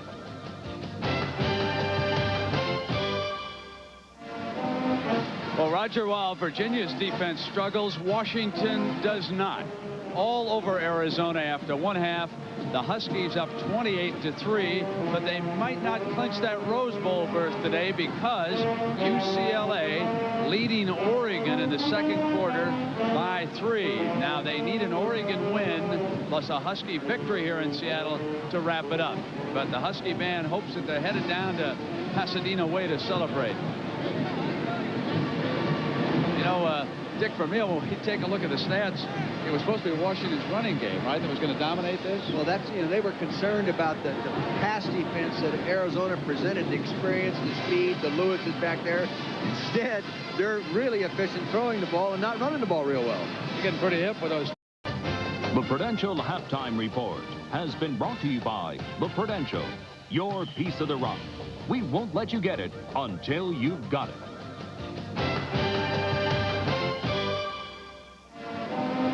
Well, Roger, while Virginia's defense struggles, Washington does not. All over Arizona after one half. The Huskies up 28-3, but they might not clinch that Rose Bowl berth today because UCLA leading Oregon in the second quarter by 3. Now they need an Oregon win plus a Husky victory here in Seattle to wrap it up. But the Husky band hopes that they're headed down to Pasadena Way to celebrate. You know, Dick Vermeil, when we take a look at the stats, it was supposed to be Washington's running game, right, that was going to dominate this? Well, that's, you know, they were concerned about the pass defense that Arizona presented, the experience, the speed, the Lewis is back there. Instead, they're really efficient throwing the ball and not running the ball real well. You're getting pretty hip with those ties there, partner. Yeah, well, yeah, you got to clean up my act a little bit. Okay. So we got the second half now coming up between Washington and Arizona. This could be the day that the Huskies wrap up the Rose Bowl, but remember, they need help down in Oregon.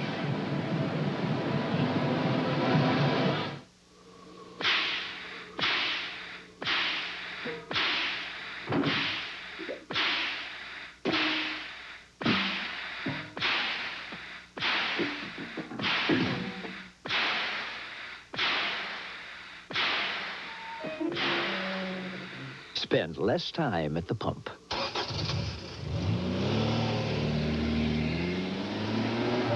The CRX HF from Honda. Our main Yugoslavian and very sensitive Laker brother, Vlade Divac, looks a whole lot better now because he just shaved off his beard with the new Chic Slim Twin Plus with aloe. How'd it go, Vlade? Never problema. Was the blade narrowing up? Never problema. How do you like the new aloe comfort strip? I'm no longer irritating. Try the new Slim Twin Plus with aloe. It reaches every place on every sensitive face. So now American girls like me face? Problema, Vlade. Big problema. From Chic. On a night like this, you'll be grateful for a safety feature found in almost every Chrysler car you rent from Thrifty. A safety feature Thrifty hopes you'll never see. It's an airbag. That's right, an airbag. In about half the time it takes to blink your eye, this airbag can inflate and save your life. At Thrifty, we take safety as seriously as savings. Thrifty, because it's your money. You think you're bad? You think you're bad, man? This is bad. You know what I'm saying? Hot and spicy chicken. So good, it's bad. Hey, fellas. Guess who's going out tonight? He must be some pretty bad dude. Not as bad as this chicken. Hey, fellas, you don't know what you're talking about. This isn't bad. It's terrific. Hot and spicy chicken. Very good chicken. This October at Kentucky Fried Chicken. ABC's College Football. Brought to you by Honda, maker of fine quality automobiles. Test drive a Honda at your local dealer today. And by the Schick Slim Twin Plus with Aloe. It reaches every place on every sensitive face. Well, Dick Vermeil, why don't you take a look at some of the key numbers there from the first half of this game. Here they come. As you'll see, total plays, Arizona running 5 more than the other. It's more important to do a good job with the plays you run than run more plays. Total offense, again, in favor of Washington. 1 turnover, Arizona really hurt them. They went on and scored. Rushing yards, not spectacular for Washington. Passing yards, spectacular for Washington. Mark Brunell, their young sophomore quarterback, growing every week. He is really going to be something special by the time he reaches his senior year. So the Washington Huskies, certainly the class of the Pacific. Michael Bates trying to ignite a fire here for the Wildcats. Great kickoff. Wiles takes him 5 yards deep, and he finally elects to come out to the 10, to the 15, down short of the 20-yard line. Not only was it coverage like that, but it was 2 huge plays for the Huskies in the first half. The first one was a 70-yard punt return by number 29, Bean O'Brien. Bean O'Brien. See, right now, there's nobody in his face. He gets blocked. Nobody right there forming the line of defense, not coming to balance. Run right through him. Now he just turns on and goes ahead and uses that great speed that he does have. 1st and 10 with the left-hander, George Mala'ulu. Starting at quarterback here in the second half. Lovett, the tailback, picking his way through that tough Washington defense. The other key play was a nice little post pattern. He hits Bailey. Here it comes. Right to the left corner of your screen. He gets Lewis one-on-one for the touchdown, and you don't beat Lewis one-on-one very often.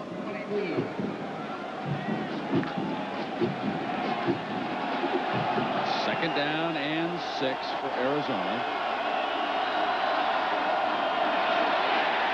That time, McGill did not find a seam as Empman, number 90, came roaring across the line of scrimmage. I really like how he plays, but one thing that's obvious to me right now, that University of Arizona comes out, they don't run the option. They don't run the option. They go to the tailback handoff plays rather than their bread and butter option play.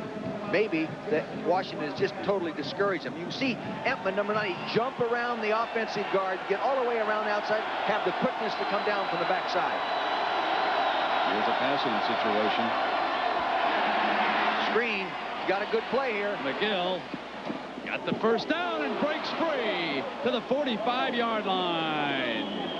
And suddenly it's Reggie McGill who is becoming the big man in this Arizona offense. He closed out the first half strongly, and now he picks up 21 yards on this pass from Mala'ulu. Offensive linemen are many times the key to a good screen. As you'll follow John Pena, number 70, the screen pass up. Now just follow him. He's going to do a real nice job. Now he's a big offensive lineman. See if you get that key block right there. That allowed him to cut back and make the extra yards. And it was Briscoe coming across to make the stop. In the safety position for the Huskies.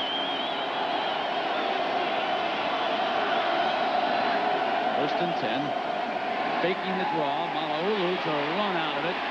And he is stopped at the 49-yard line by Donald Jones. See, Donald Jones is not just the typical linebacker.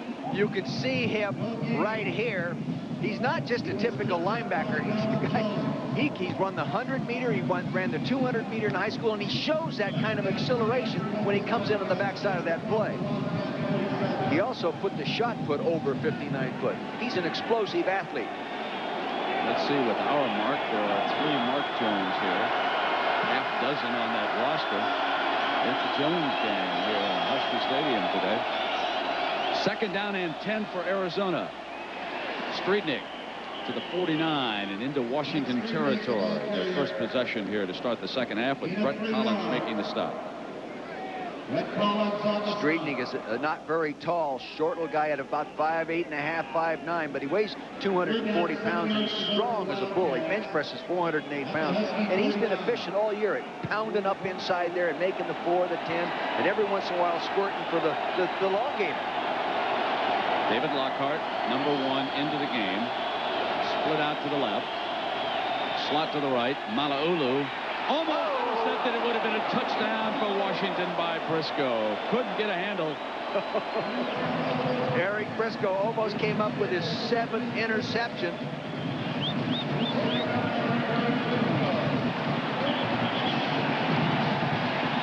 Here we have a little play action back. He turns and throws. Jones in his face, and there is Briscoe right there. See, they're bringing people after. Constant pressure on the offense. Miller back in punt formation. They're at midfield, trailing it 28-3. It's 4th and long. Bino Bryant back deep to return for Washington. They go through with the punt, and it's not a particularly good one. But it gets a good Arizona bounce. Bounces out at the 11-yard line. So a nice artificial turf bounce for Josh Miller that time. And when you come back, it'll be the Huskies' first possession here in the second half.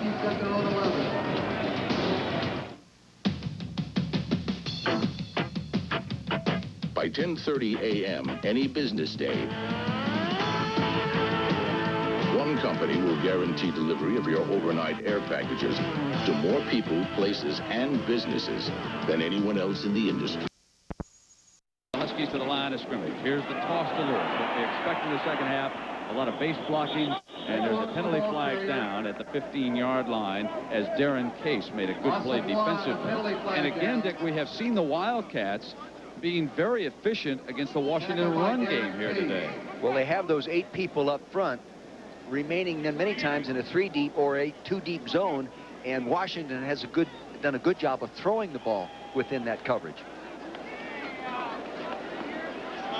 Now, the other thing that might be helping Washington today offensively is they said in preparation, they recognize the fact that Arizona does a great job of taking away what you've been doing by formation. And what they wanted to do today was vary the formation.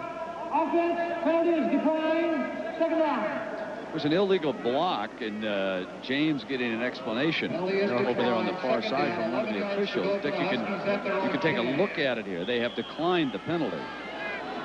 I don't see any illegal block there yet. Unless it was pushing against 95 as the flag came down. He might have pushed there from behind. It's about the only thing we could see. Well, if they're going to jam up the running game, they're going to force Brunell and the Huskies to go back on top. Let's see what happens here. They'll run the fullback into the heart of that defense. This will leave them with 3rd and long. Let me go back and finish my point, though. With Arizona emphasizing and have the ability to take away what you do best from a specific formation to game plan, what Washington wanted to do then was vary the formation, and if they got in a formation that had a lot of typical things that they've been doing, is to change up what they do from that formation to break the keys that Arizona was relying on. Washington's ball on their own 14-yard line. They have to get to the 21 for a first down.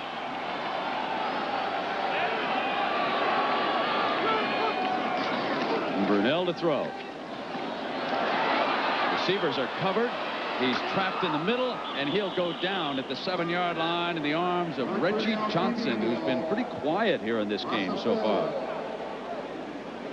The crowd cheering the Georgia Tech score as the Ramblin' Wreck kicks a field goal to go ahead 38-35. The pieces are falling into place for this Husky team to jump into the top 5 and to make an all-out assault on number 1. This may not be just the best team in the Pac-10. This might be the best team in the country that we're looking at, one that is certainly getting better and better. That's right. If it isn't the best team, it's the caliber of team that can play with the best team in the country, and you never know who's going to win the ball game.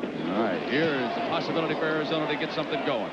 Lewis fields it at the 48-yard line, and he makes his way to the 43 as they trapped him on the sideline. That time the punter moved the ball over toward the sideline, and the coverage team able to come down and pen him in right there. They had a small area to defense that way, Brent.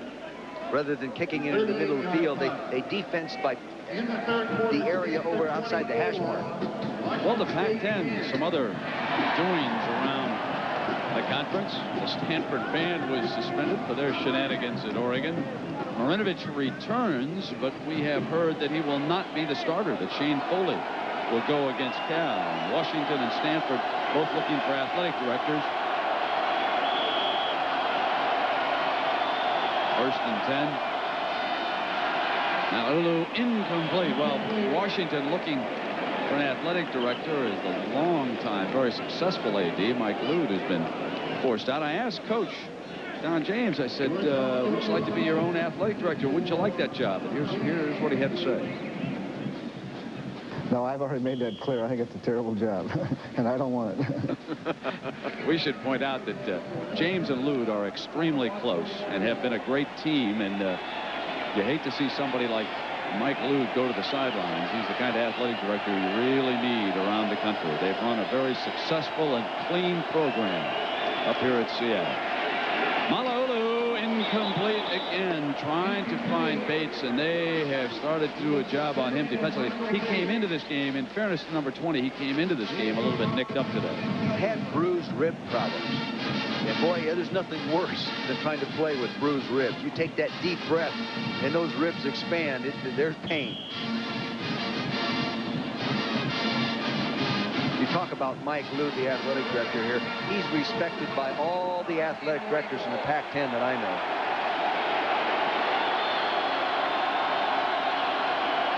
Third down and 10.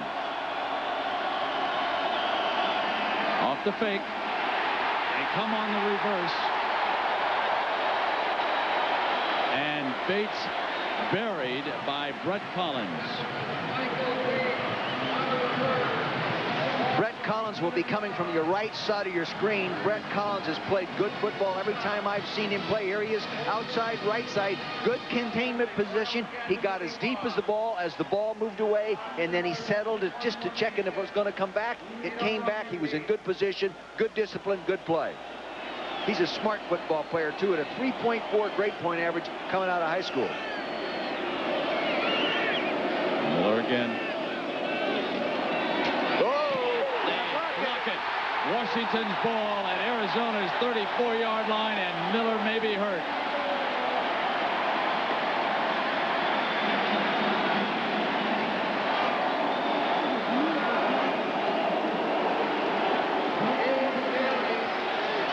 You'll see that they come right up inside. Obviously, mental breakdown inside, not physical, right up inside. Here they come. There's more than one that's going to get there. They play volleyball with that one. We had two people in position. Jay Berry, 42, gets credit for the block up here in the press box. And Mark DeGrosse, number 30, was also there. Here it is again. Here's Miller taking the snap. He wants to, look at his eyes. He's looking at those guys coming. Boom, boom. They both hit that football. You can knock down the punter if you hit the football. Now Miller walking off the field. There's the trainer on the left-hand side for Arizona. She does a great job down there. John Baxter, the special teams coach for Arizona, is going to not sleep for 3 days. When you have a punt return for a touchdown against you, now you get a punt block. Special teams coaches do not sleep well. That's all there is to it. Yeah, if we're calling Tomey, the Desert Fox, will have to start calling James Montgomery over there on the other sideline. He's stopped the Desert Fox here today, and now Washington going to work with that running game, and Lewis tackled by Darren Case. Lewis has rushed for better than 100 yards in each game so far this season, but today he's been limited to 54 yards, so that streak is on the line. Only one other Pac-10 back has rushed for 100 or more yards in every game, and that was Marcus Allen when he came out of the University of Southern California and won the Heisman Trophy. That was 1981. So Lewis's streak on the line. They'll give it back to him, and he gets to the 21-yard line and a Washington first down. I tell you, when you have a back in front of you that can block. Follow the fullback as he leads through as a cleanup blocker on this play. Isolation play. They're blocking down. See the fullback in there? Look at, he leads all the way through. He gets that knockdown block right there. Here's another take a look at it. You're right up in the point of attack now. There's Jones, 22. He cuts him down. You'd prefer not to cut a linebacker in the hole because many times he can still reach out and grab you as you go by. They offset the eye, which normally loads the fullback in this offense to come after a linebacker. They fake this time to Lewis. Brunell, receivers are covered. Slick move. Gets to the 19-yard line, and Roland wraps him up there. But he showed you, even though he didn't turn into a big gain, he showed you why he's a dangerous runner. Well, they wanted to throw the post pattern backside. It was not there. Backside meaning away from the direction the quarterback was looking. See, he starts to his left. Now he looks back to his right. He wanted to go there. It's not there. He can't get it. Now he just becomes a scrambler. And he can really do this. He reminds me so much of Steve Young coming out of college at BYU. Same type of guy, and he throws the ball from the same side of his body. High formation. Brunell with time.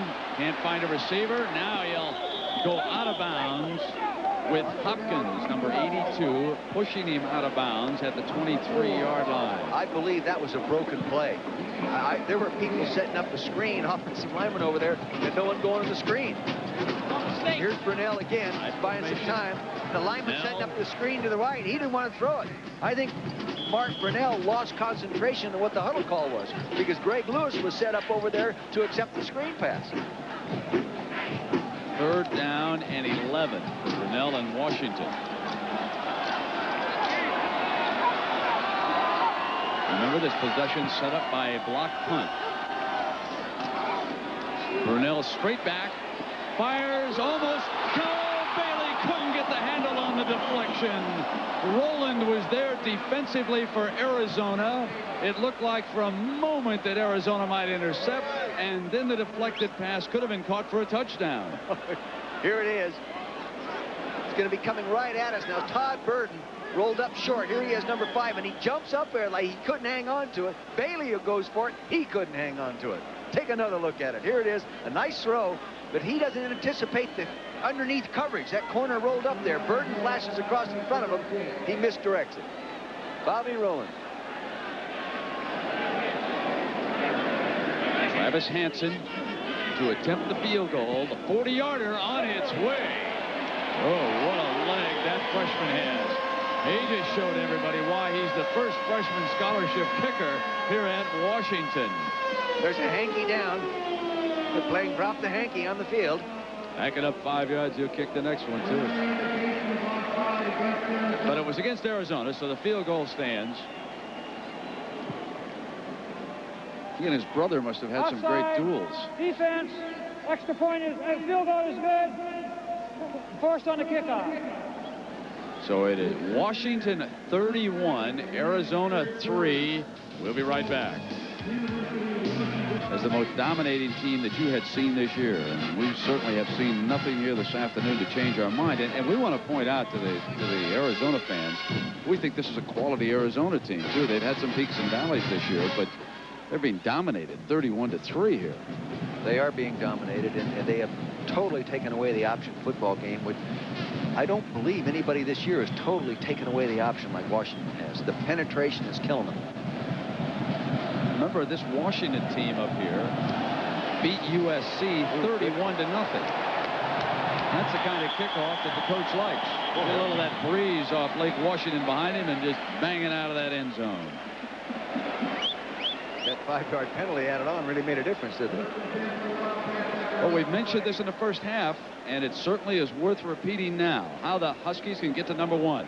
Georgia Tech would need to upset Virginia, Colorado over Nebraska, Florida later against Auburn, Iowa knocking off Illinois, and next week Tennessee to dump Notre Dame. And folks, it's coming through. In the 4th quarter, Georgia Tech leading Virginia 38-35. Colorado, though, is behind Nebraska. The Cornhuskers could jump to number 1 today ahead of Washington. Iowa all over Illinois. And again, all purple. The Purple Haze defense. It's been tough for both the quarterbacks here. Well, the best option quarterback on the field is Ronnie Field, not Malaula. Malaula is the best combination passer option play. So they have in there because of the score, and they're going to try to put some points on the board. They ran a stunt that time and brought Mark Jones down underneath, but confused his read. Field started the game. The left-hander has come on in the first half. Throwing incomplete. Bates was wide open that time, but Malaulu was under intense pressure. Did not have time to hit him. And, of course, Dick, the option not known as a come-from-behind offense in college football. Well, and this defense, Arizona's defense, has been good enough most of the year to keep the game close going into the fourth quarter, so one good play could win it for them. But they haven't been able to do that today. And in fact, when they have beaten Washington the last 2 years, that's exactly what they were able to do. Keep the game close to the fourth quarter. They couldn't do it so far today. They're down at 10. Love it in motion. Malaulu coming down the line with the option. Laterals the ball. Oh, good tackle there, Tommy Schmidt. Woo, number 15. He is a fine football player, and he's only a sophomore. State Player of the Year in California, most valuable player in the North Sound Shrine Game in California, which is a very prestigious game. Look at this right there. Boom. Head across the bow, hit him with his shoulder. The only thing he could have done a little more perfect was to wrap the arms. Good job, Tommy. Boy, he's a dandy. He's going to be probably an All-American safety. I believe that personal foul went against the offense. And a reminder, next Saturday, Illinois, and it could be an angry Illinois team going up to Michigan. I can't believe anybody could score that many points on Illinois' defense. And UCLA's playing well right now against Oregon. They were up by 3. If they ever got all the Bruin players healthy and playing at the same time, I think UCLA'd be a halfway decent football team. So Miller and Adam Grand. Miller was shaken up on that blocked punt, so Adam Grand is into punt, standing in the Arizona end zone. We've had 5 different players punt in this game. Adam Grand. Ooh, nice punt. He got it up high. They're hard to return. Here's Bryant. Breaks a tackle. Swings to the outside. Penalty flag is down, indicating a clip on that far side. Washington will have the ball at the Arizona 48-yard line. At what time as a coach do you take your #1 running back out of the backfield and let somebody else carry?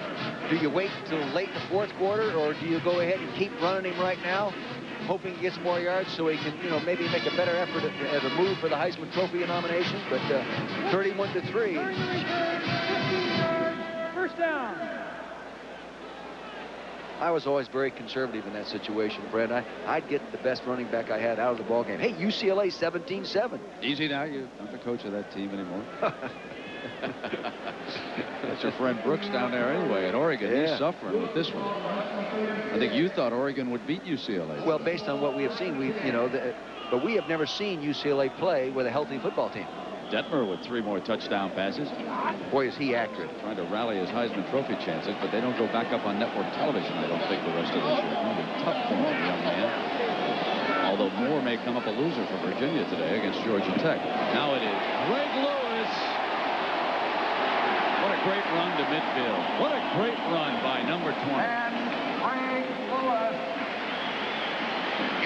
This was a very good call by Gary Pinkel, a quarterback coach. See, he sees the defense all over here, so he's going to send him here. It made it easier to bounce that play to the outside. All linebackers stacked to the strong side to your right. You see Hopkins, number 82. Now he's blocked right there by the fullback. He gets outside. The wide receiver did a good job of keeping the defender from getting right at there. Good job. Good call. 17 carries, 74 yards for Greg Lewis. Brunell to throw it. Here's fumble. Washington still loose. And I believe Bailey went back and got it. He did.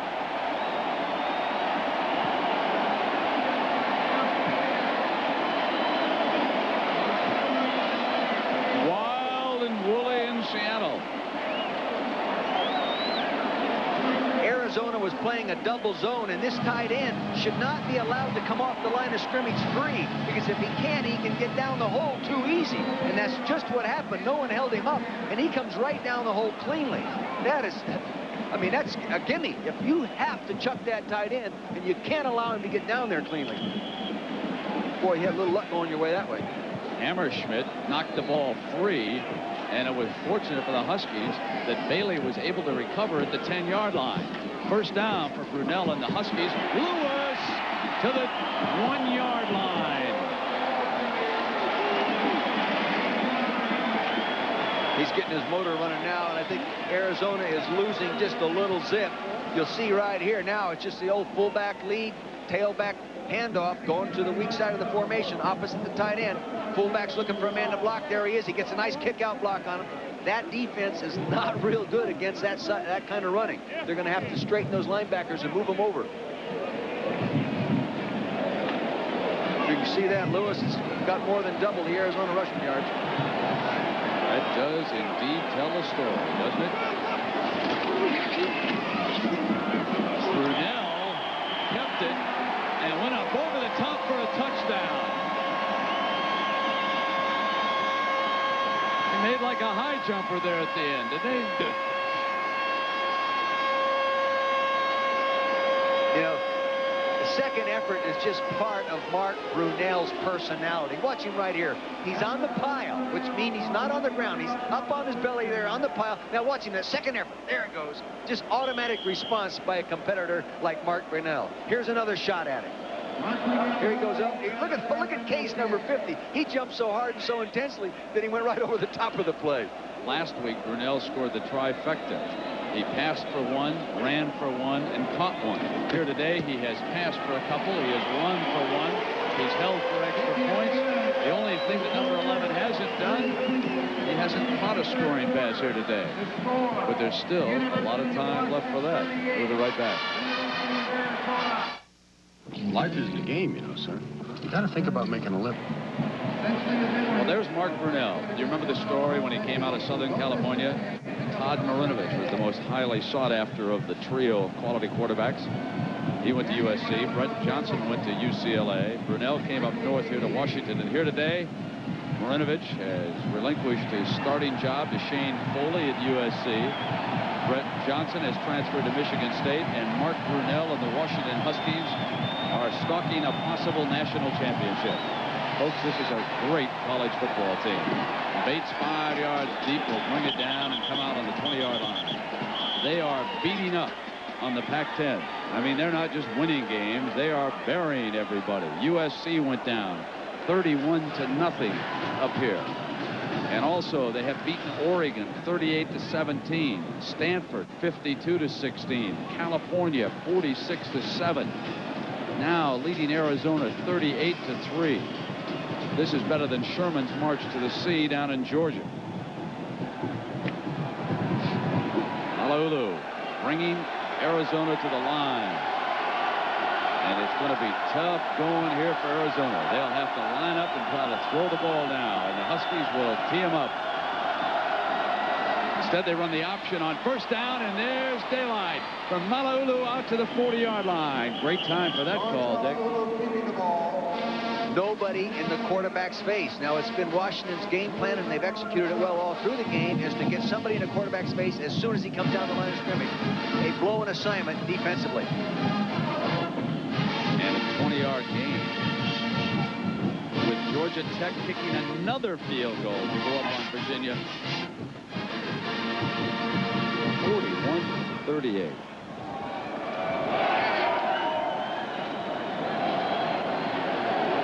At the 40-yard line. Backward, he can double pass this. That's a lateral. He was looking for it. It was Vaughn who breaks a couple of tackles, and he's out of bounds. That was a lateral, and it would have been legal for Vaughn to throw the forward pass out of that, but the wide receiver was covered.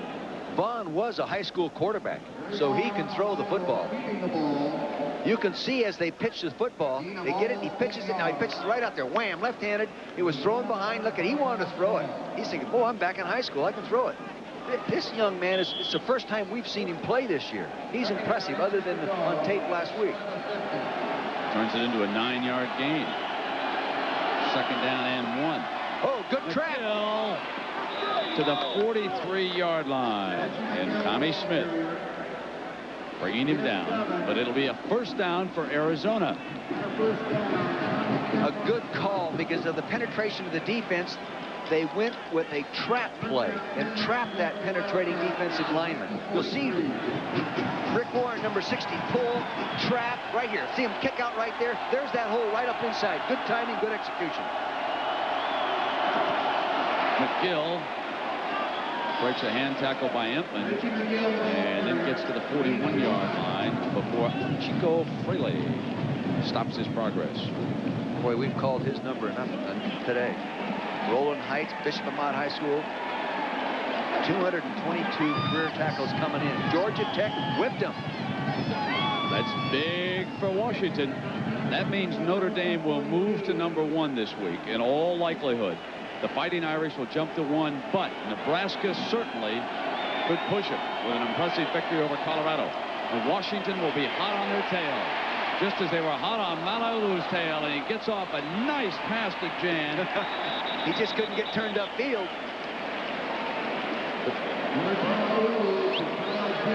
Travis Washington was in there really quick. Here he is. You'll see him right now. See the offensive tackle stepped out and allowed that gap to be shot inside. Gave him too much room, and he took it.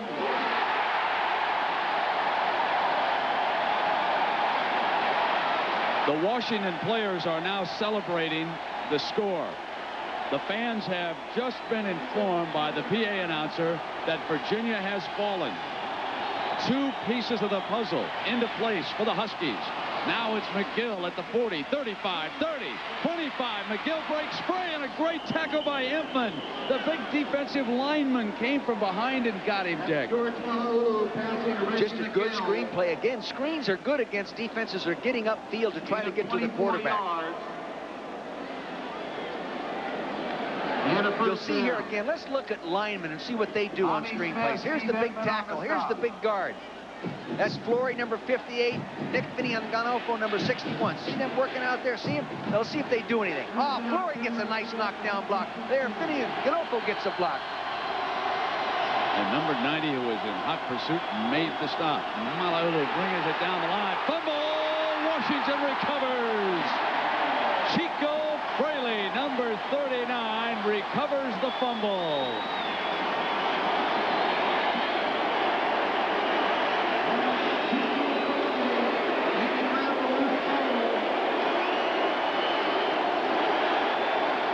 There he is, number 39.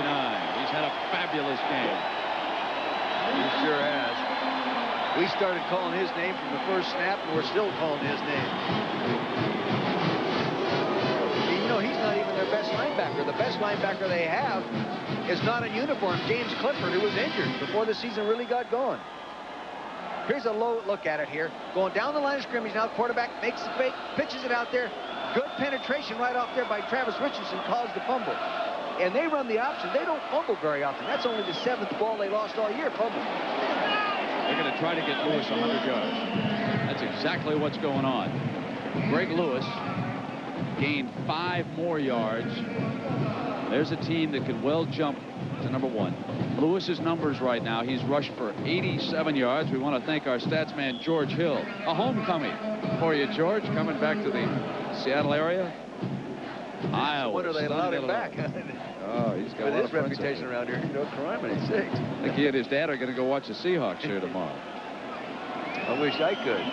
Oh, that'd be fun to stay here. 2nd down now. Well, Mark Brunell. He's had quite a season. There's the toss to Lewis. Mark Brunell back early. We'll show you how much progress he's made, folks. He came to the line of scrimmage against Purdue. He was all excited. He was coming up ready to take the snap, and he lined up behind Kirkland, the guard. Well, Mark, you tell us the story. I mean, how could that happen for you there? What was it, the shape you were looking at? Well, we have the talent, and I think we've shown the character of the team. We've really shown that we have the confidence and we have the attitude. I think a lot of other games have to, you know, in the back east, some games have to go in our favor, but we have the we want it really bad, and I think we have the chance. And they're getting it right now, too. There's the completed pass, and out of bounds. Rowland was defending. Turner, the fullback, was coming out as the receiver. So that was Brunell telling you about the entire team and how they have been so cohesive here under Coach James.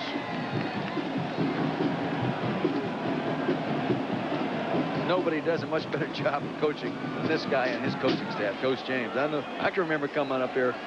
You don't win very often. First down and 10 for Brunell. Off the fake toss.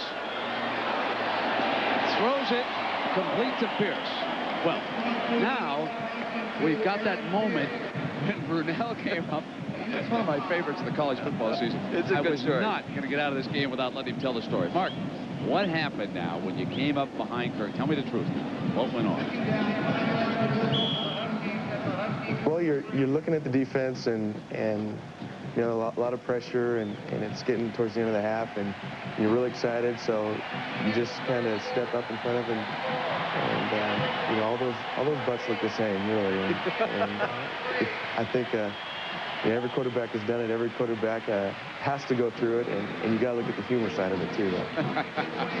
Got to tell you though, Mark, keep those butts on your side, man. There's some damage. Say that. All right, we're back after this message and a word from our ABC station. Complete on the first play here of the fourth quarter.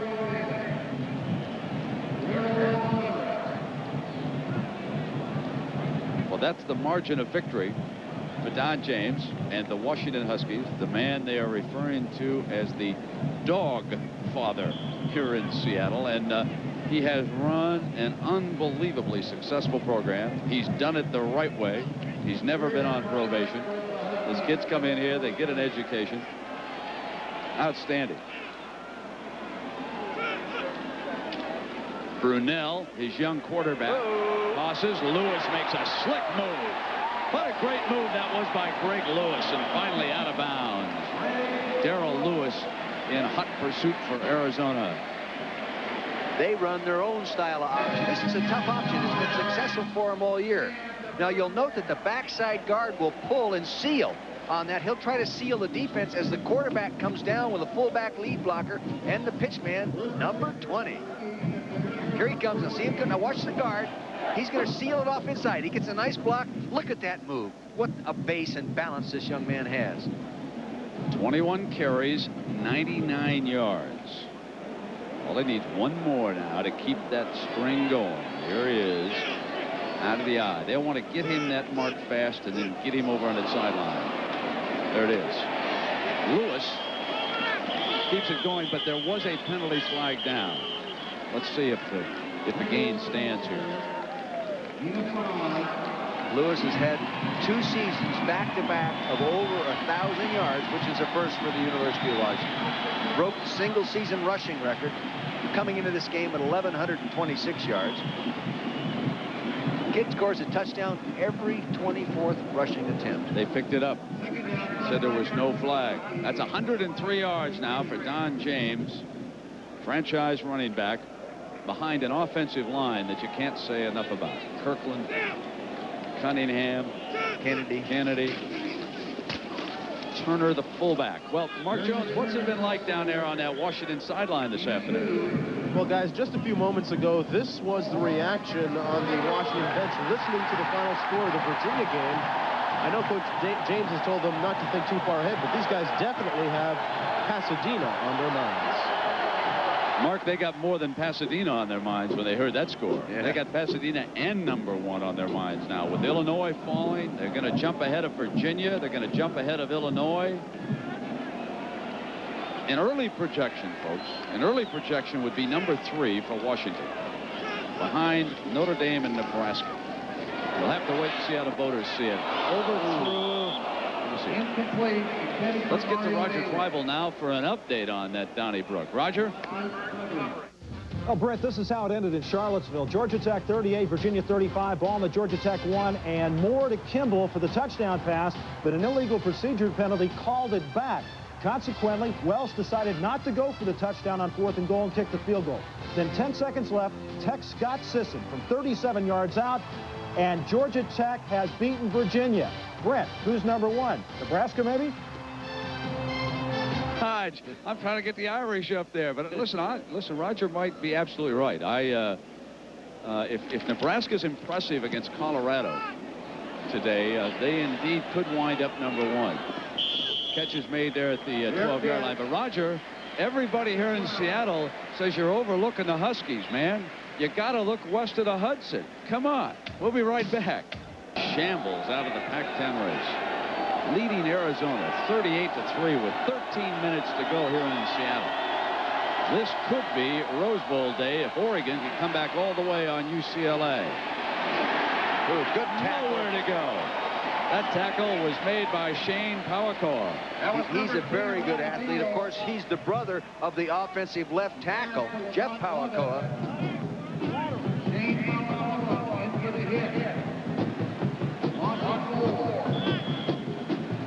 Makes it 2nd down and 14 after that stick by Powakor. That's like 2nd down and a mile for this style of offense. You know? And Ronnie Field back in the game, reinserted by Coach Tomey.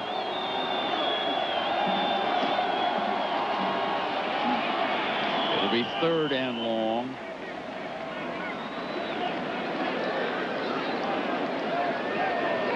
Colorado and Nebraska figured to be a fine game.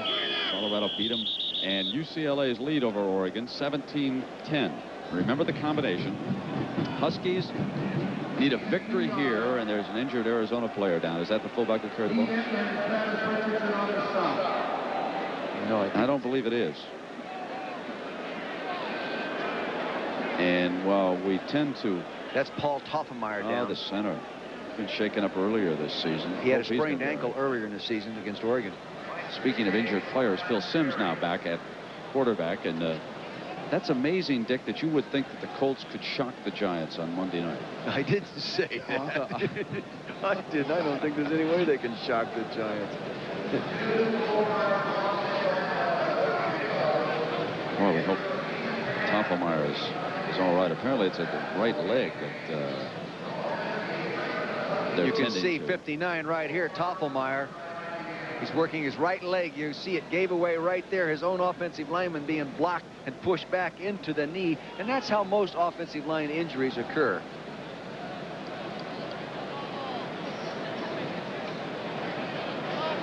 You can see the trainer out there, Sue Hillman. Sue is an outstanding trainer. Her assistant, along with her, visited with Sue on the practice field yesterday. She's on top of everything. I mean, she knows what's going on in this business. Speaking of that Arizona offensive line, the Honda Scholar Athlete of the Week is brought to you by American Honda. This week's award goes to John Fina. He's the junior offensive tackle for the University of Washington. He was a key member of the Wildcats' offensive attack last week against Washington State, and Honda will present a check for $2,000 to the General Scholarship Fund of the University of Arizona. He's a psychology major with a grade point average of 3.23. Hometown, Tucson, Arizona, down there in the desert.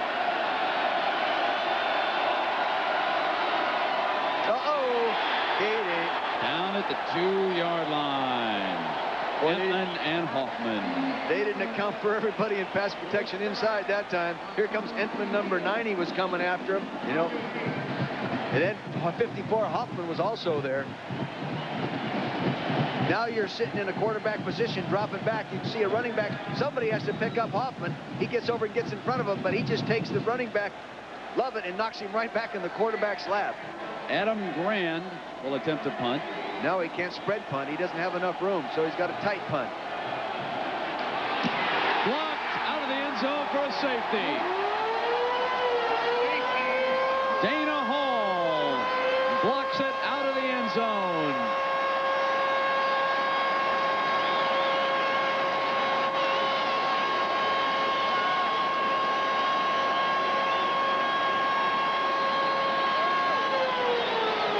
You're going to see now that the punter was not able to get back 15 yards because they're punting it from the 1-yard line.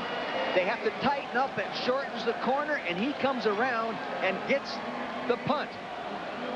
Here he comes right around the outside. There he is, Dana Hall, number 5. Blocking that punt.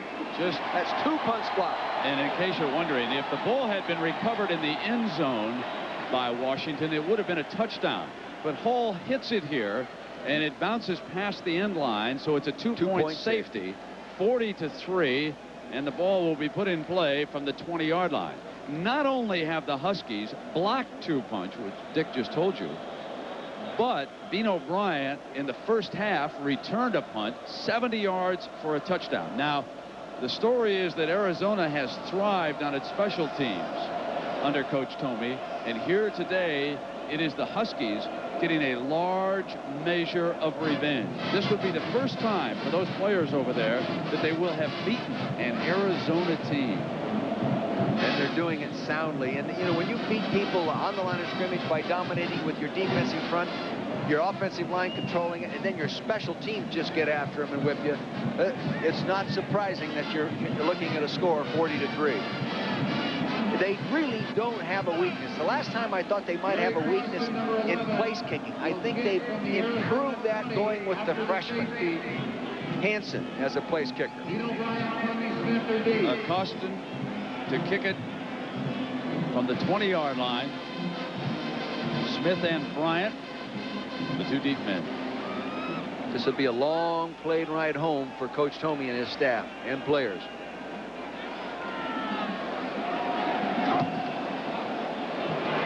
Bryant at the 30, 40, at midfield, and down at the 49. Colorado, Nebraska. Let's check in with Roger Twibell. Roger.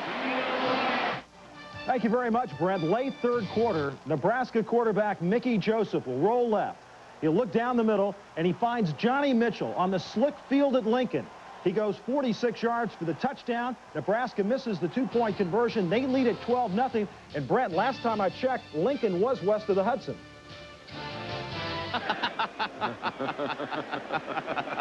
Those geography majors are all alike. Those guys, you know, you can't trust them. You know, that's the thing about this guy. Personal foul. Defense, 15 yards. First down. Another 15 yards tacked on to it. Maybe we can see the penalty being called right now. He's down right now. Oh, yeah, coming in just a little bit late, burying that shoulder in a man that's already down. A little too exuberant. Coach Thome has given him a little piece of his mind right now. He wouldn't put up with that stuff.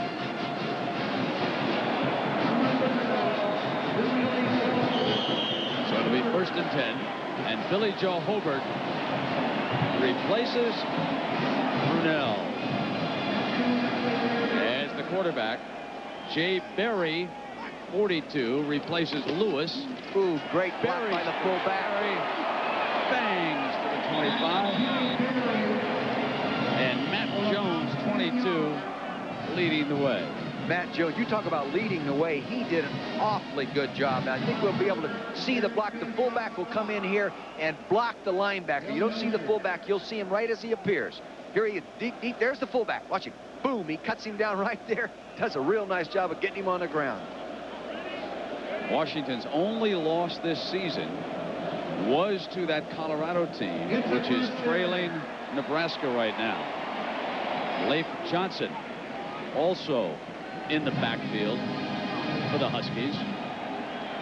So Coach James beginning now to utilize his substitutes. Hobert is also a punter and a kicker. And I'll tell you, he's a gifted athlete. He was a 3.4 grade point average out of high school. Very bright, vital guy, listed in the who's who of American students coming out of high school. I was listed in who's what, you know. Or what is it? Here's Berry to the 15-yard line. Jay Berry's only carried the ball 8 times coming into the ball game. Look at it. He's a junior. And he's from Colorado. Well, there's the daughter of Don James, and she's got a wedding date coming up, Dick. And, what is it? You know, last night we had the opportunity to have dinner with some of the Washington people, and I sat next to Carolyn James, Don James' wife, and she was saying that someone asked Don James, Coach Don James, about the wedding date, December 8th, and he says, I can't think about it. I never think a week ahead. That's as far as a coach can look. Yeah. He has done it. Excuse me, but he has done a great job of keeping his team's concentration on what they have to do next week. Not thinking about Rose Bowl and championship, just thinking about playing real well the next week. If he hadn't done that, they wouldn't have just dominated the Pac-10 like they've been doing. Exactly. 40-3, dominating Arizona here this afternoon. See, the many times when you do this, you get in this situation, you get your young kids get in there an opportunity to play. They're so fired up, they play a little bit better than normal, and they put the ball in the end zone. And then you get accused of piling it on. You know? And you can't call off these youngsters. I mean, they're competitors, and they're going to try to score as often as they can. To the 5 goes Berry. Still 9.5 minutes left in this game. You know, Brent, I have had the opportunity to be in the booth 5 different times with the Don James coach football team, and I have never seen them play poorly. They have always played, I mean, from shutout football to just blowing people away type of football to football when they've been down by 28, come back and win. I mean, that must be their good luck charm. Second down, 5 yards to go at the Arizona 5. What a shocker that is. 44-14 in Champaign. Berry jammed up in the line. It'll be 3rd down and goal from about the 4-yard line here. Boy, that Darren Case, the inside linebacker, he has one speed, and it is full speed all the time. That's number 50. He just gets after you. There's Hopkins there, number 82. Now, there's Case right there. Dick, excuse me, it's now 24-13 UCLA. So they could prevent the Huskies from wrapping up the Rose Bowl. And next Saturday, UCLA comes into Husky Stadium. So the last chance to derail the Huskies could come down next Saturday. Touchdown, Washington.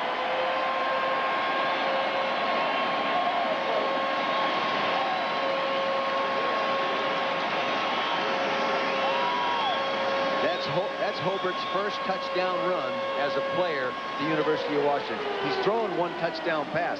And this guy, again, as I said earlier, is a very fine athlete. You'll see him make the fake to the fullback. See, fakes it in there. He takes it out of the belly. The linebacker attacks the fullback. He thinks he's got the ball. He doesn't have the ball. He goes outside. Cameraman thought he had the ball, though, didn't he? Easy to understand why. Good fake. 46-3. Travis Hansen, the freshman from Spokane, adds the extra point. How about these dogs?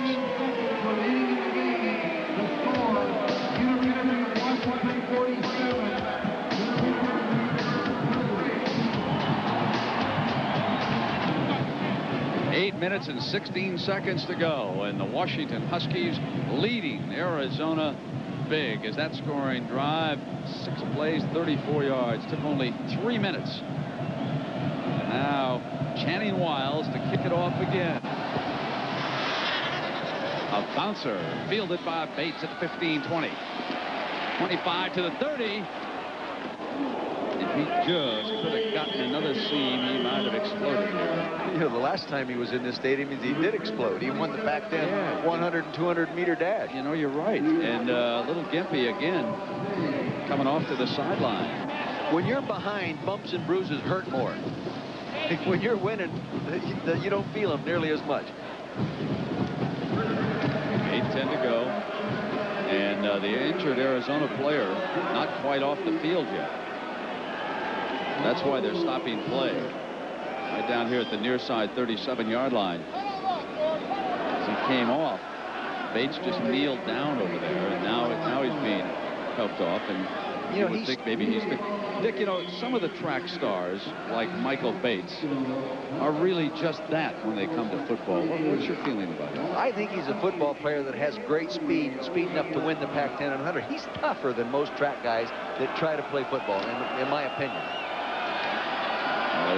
Over there the middle, he's got Vaughn at the 40. Spun back off a tackler, still battling back toward the 40. How about that? He has a little zip to him. He's shown that the entire ball game.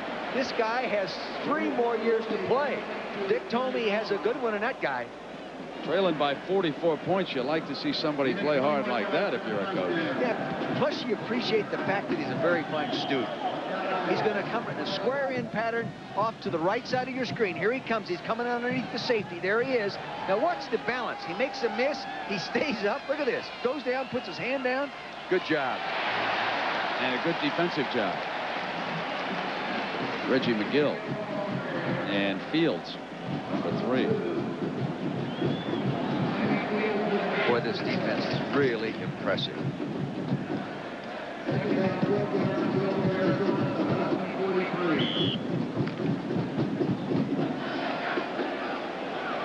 Well, you know, you just spoke about the track performance by Bates. I know that Mark Jones is going to fill us in on that story. It's interesting to watch. Here's the completed pass again to Vaughn at the 20-yard line. Let's get that story on Bates as we go down to Mark Jones. Mark? Well, guys, last week, Michael Bates was the big play guy for Arizona, was their special teams player of the week. This is why he has world-class speed in the 100 meters, won the Pac-10 championships, and turn around a couple of minutes later in the 200, a repeat performance, edging out the same guy, Atlee Mahorn, at the finish line. Michael Bates with world-class speed, but not doing Arizona any good today. And a little banged up, Mark, as Malaulu bringing the option down the line. Gets it into Lamont Lovett's hand, and he's run out of bounds by that savage Washington defense. Hillary Butler leading the way. You know, Hillary Butler runs a 4.5 and that's flying for an inside linebacker. When you have 4 brothers and 1 sister, you learn to run real fast just to get to the dinner table. They don't have anybody that can't run. Bates has checked back into the game. See, he is tough. So he has returned, and they will try to get the ball in his hands if they can. They bring him in motion. Malaulu looks in his direction. Now he takes off to the 19-yard line. He's short of a first down by a couple of yards. Was Bates open? I didn't see him open at that time. I was watching the protection that time to see if he was going to get enough time to set up and actually throw the football. So I wasn't watching the receiver downfield.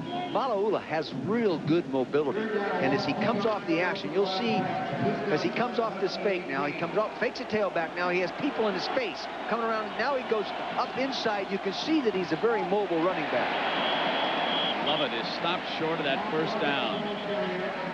Arizona will go on 4th down. Andy Mason off the Washington bench. Number 13 making the stop.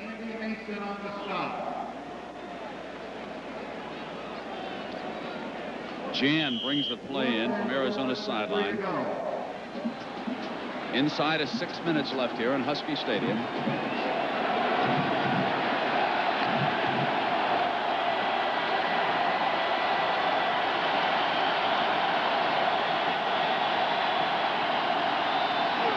Lovett for the first down and free for the touchdown.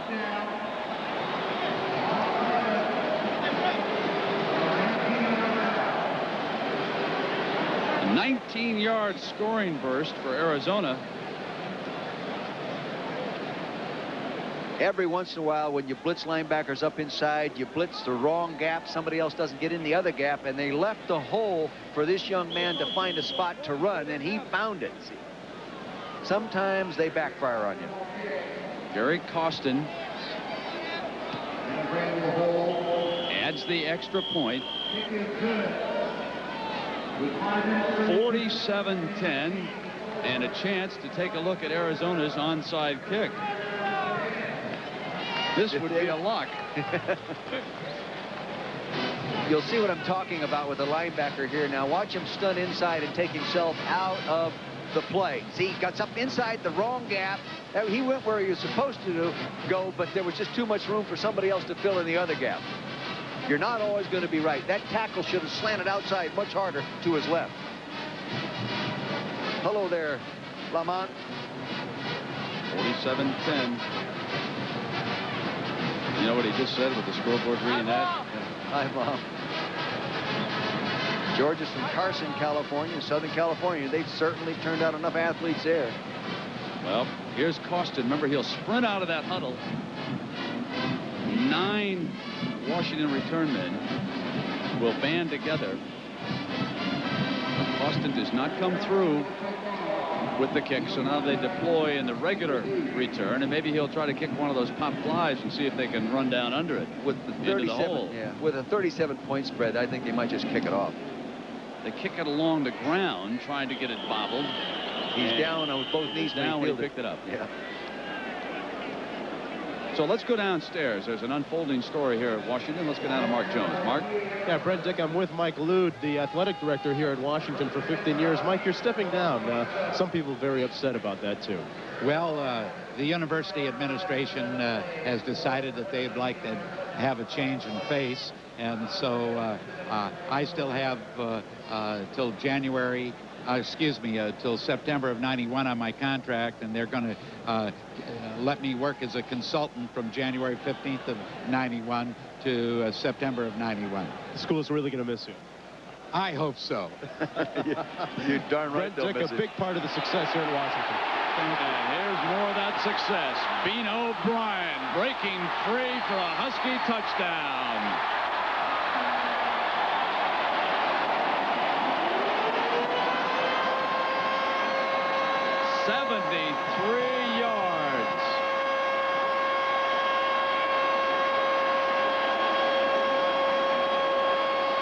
Take a look at it. We know from talking to the coaches that Bean O'Brien has more speed than Greg Lewis. He gets a good kick-out block right there, and now he just turns it on and flies. 4.340 time. We saw this young man return a punt for a touchdown. Now we see him run a long run for a touchdown. His longest run had been 29 yards. You can see what a great future he has. He won the state 400-meter title in 47.5 in California, and that's flying. Well, Roger Twibell, that touchdown was for you. 54-10. Who's number one? He'll be right. He's right here.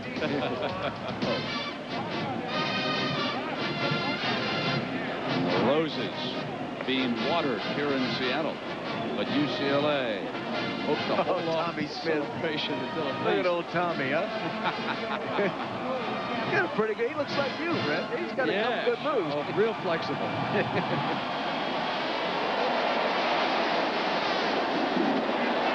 This is Vaughn at the 20, 25, and out of bounds at the 34-yard line.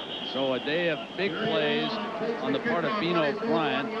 This earlier, in case you just turned on a television set, came in the first half when he went 70 yards for a touchdown on a punt return. The fastest of their running backs. And as Dick Vermeil was just telling me, his future is still ahead of him. He's only he has 2 more years to play after this one.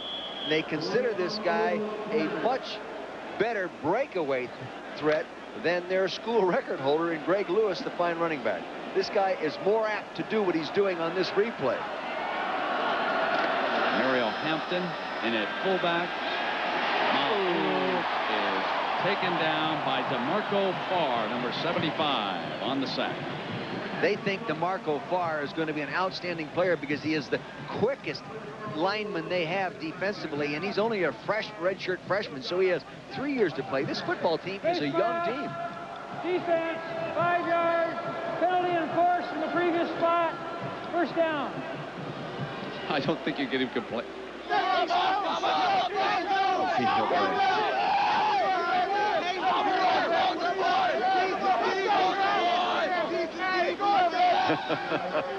think they're telling Roger they're number one. Yeah, I think they're telling it. Did you hear that, Tribe?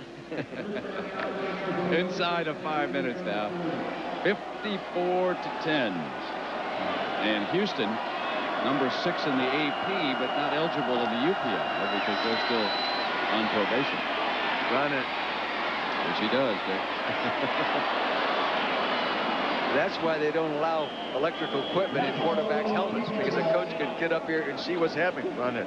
Throw it to the guy over to the right. Throw, you got a man open down the hole. It would be so simple, you know. Malahulu is shaken up. He's limping a little bit, coming off. No, he's a sophomore. Coach told me he has a real fine group of athletes coming back for his football team next year. He ran 20 yards, and Oregon closing in. They started about a half hour later than we did, so they're probably, and now I'm guessing, but there's probably more than 5 minutes left in that game. If Oregon comes back and wins, Washington's headed to pass it in. Deal. You know, that Jaime Fields, number 3, that you just saw flash in the screen from behind the quarterback, is a guy that's been injured and hasn't played as much this year, but he is a fine football player. Every time I see him in there, he flashes. Looks like it's a knee rather than an ankle. I don't think it's anything serious. They're just checking him out. And again, that's Sue Hillman, the trainer. That's another thing that's changed. Trainers in the locker room are women. And she does a great job. What a ridiculous story that was about Arizona not allowing or wanting women reporters in the locker room. They've had one of the open door policies out in this part of the country for as long as I can remember. I know it. They have a woman's strength coach on Meg that Ritchie. team. She was a shot putter out of Scotland, I believe, and stayed in the United States. She's done a great job, although they certainly were not.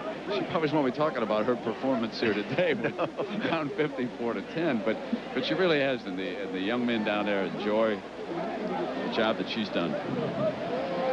I think that's Dr. Porter. Well, we've got golf coming your way tomorrow. Not coming from here. 10 of the PGA's best will pick up their 6 irons and go to work. It's the Merrill Lynch Shootout at 2 Central, then at 5, 4 Central and Pacific. The Golden Bear will take a look at this year's majors, and he'll meet up with the champions. Jack Nicklaus, the Major Championships in Review, presented by Nationwide Insurance. 348, 54-10. Beal calling the signals. Out at the 32-yard line. Mason, number 13, making the stop. You know, as I look down on the information on Andy Mason, he too is a 3.2 grade point average. Now, ladies and gentlemen, that's better than a B average. And as I check this whole starting lineup, offensively and defensively, 17 starters listed as the starters on offense were honor roll students in high school, 3-point or better, and 5 of the starters on defense were honor roll students. A smart football team as well as a fast physical football team. Fumble. Washington with the ball again and 3 minutes to go, and Oregon jumping ahead of UCLA. If they announce that score in the stadium right now, this stadium will go crazy, as well will the players, because that would clinch the Rose Bowl.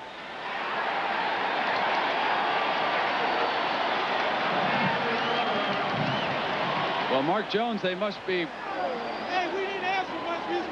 Mark, they must be getting ready to celebrate with the Roses down there as we look at big Lincoln Kennedy, huh? Look at Lincoln. Ain't nobody hang with us. Nobody can hang with us. A little respect. Come on, man. A little respect. Can y'all take it up now, please? Come on now. Please.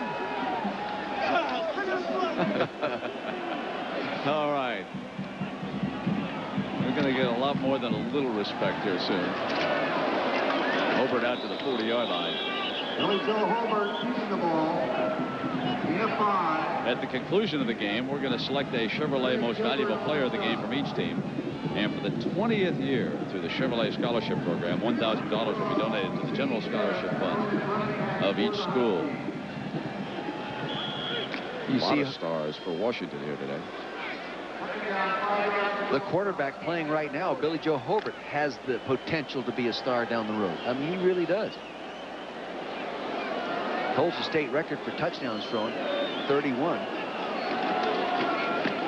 DeGrosse and Harris into the Washington backfield as they go 3 deep with Eugene Harris bringing it out for the first time. Don James and his staff will attempt to run the clock out, but again, if Harris breaks one, they'll take the points. You can't tell the young men not to play hard in this situation. I know. This is one of the difference of coaching college football on a good team and the NFL on a good team. Very seldom do you ever find yourself in an NFL game as a coach where you're in a game where you've just totally dominant, like at a 54-10, and you can sit and actually smile on the sideline. It almost never happens.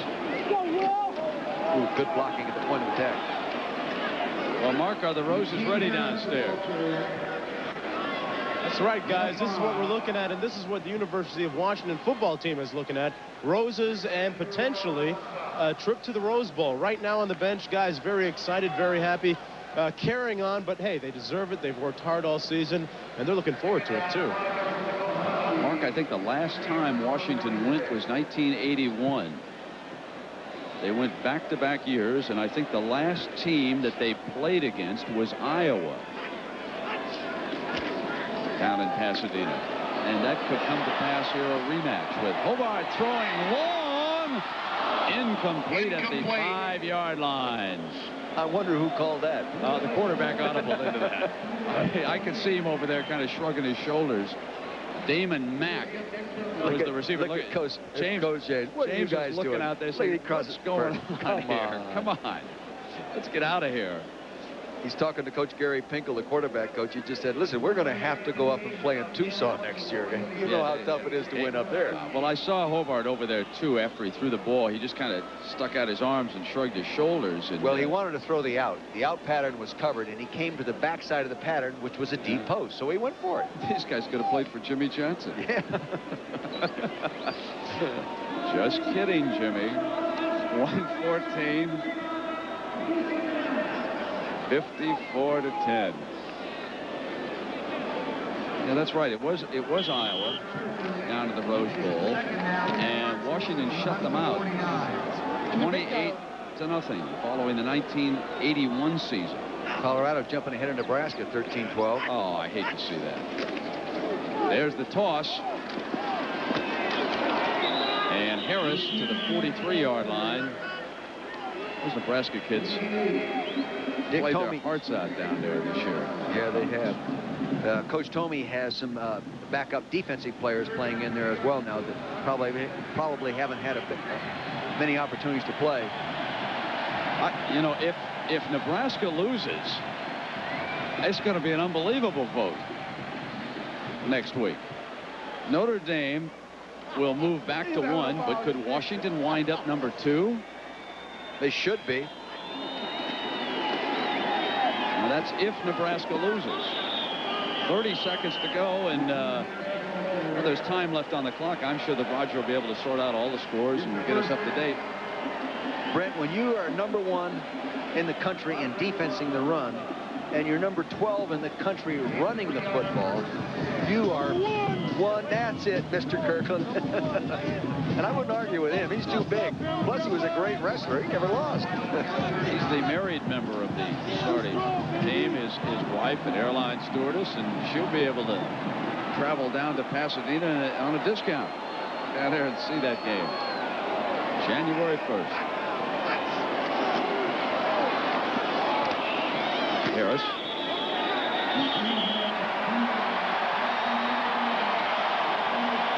Just one piece of business away from Pasadena, and that would be an Oregon win over UCLA. James is apologizing for that long pass. That's exactly what he said to Tomey. So our players of the game. From Arizona, Terry Vaughn. He played his heart out in a losing effort. And from Washington, linebacker Chico Fraley. Chevrolet will donate $1,000 to each school's general scholarship fund to reward outstanding students for their academic achievements and to assist those in financial need. We go down with the coach and Mark Jones. Mark? Very overwhelming, overpowering victory today over Arizona. Expected something like that? No, I never expect these kind of games. It's amazing how many points we got up with so few yards. We had 31 points up there and didn't have 200 yards. Now, how do you stop from looking ahead too far to the Rose Bowl after an impressive win like this? I'm not going to worry about it. I know UCLA is a good football team, and we'll get up to play UCLA because we have so much respect for it. Oregon is leading UCLA 28-24 right now, and late in the game. Your thoughts on that? Go Ducks. Looking ahead to the Rose Bowl still, how do you keep the guys from not thinking about it? We're just going to play one game. We've got a great game against UCLA. We got the traditional rival left. We got WSU left. Thanks for joining us, and congratulations, Coach. Brent Dick, back to you. All right, Mark, thank you. The celebration beginning here in Seattle. Dick, what a bunch of Huskies, huh? Well, I've been in that similar environment one time as a college coach, and knowing that we're going to go to the Rose Bowl, and I tell you, there is nothing more exciting or fulfilling professionally than that experience. Well, again, not quite official. Remember, UCLA still alive unless they lose this afternoon to Oregon. And the Bruins still have to come to Seattle next week. We'll be right back.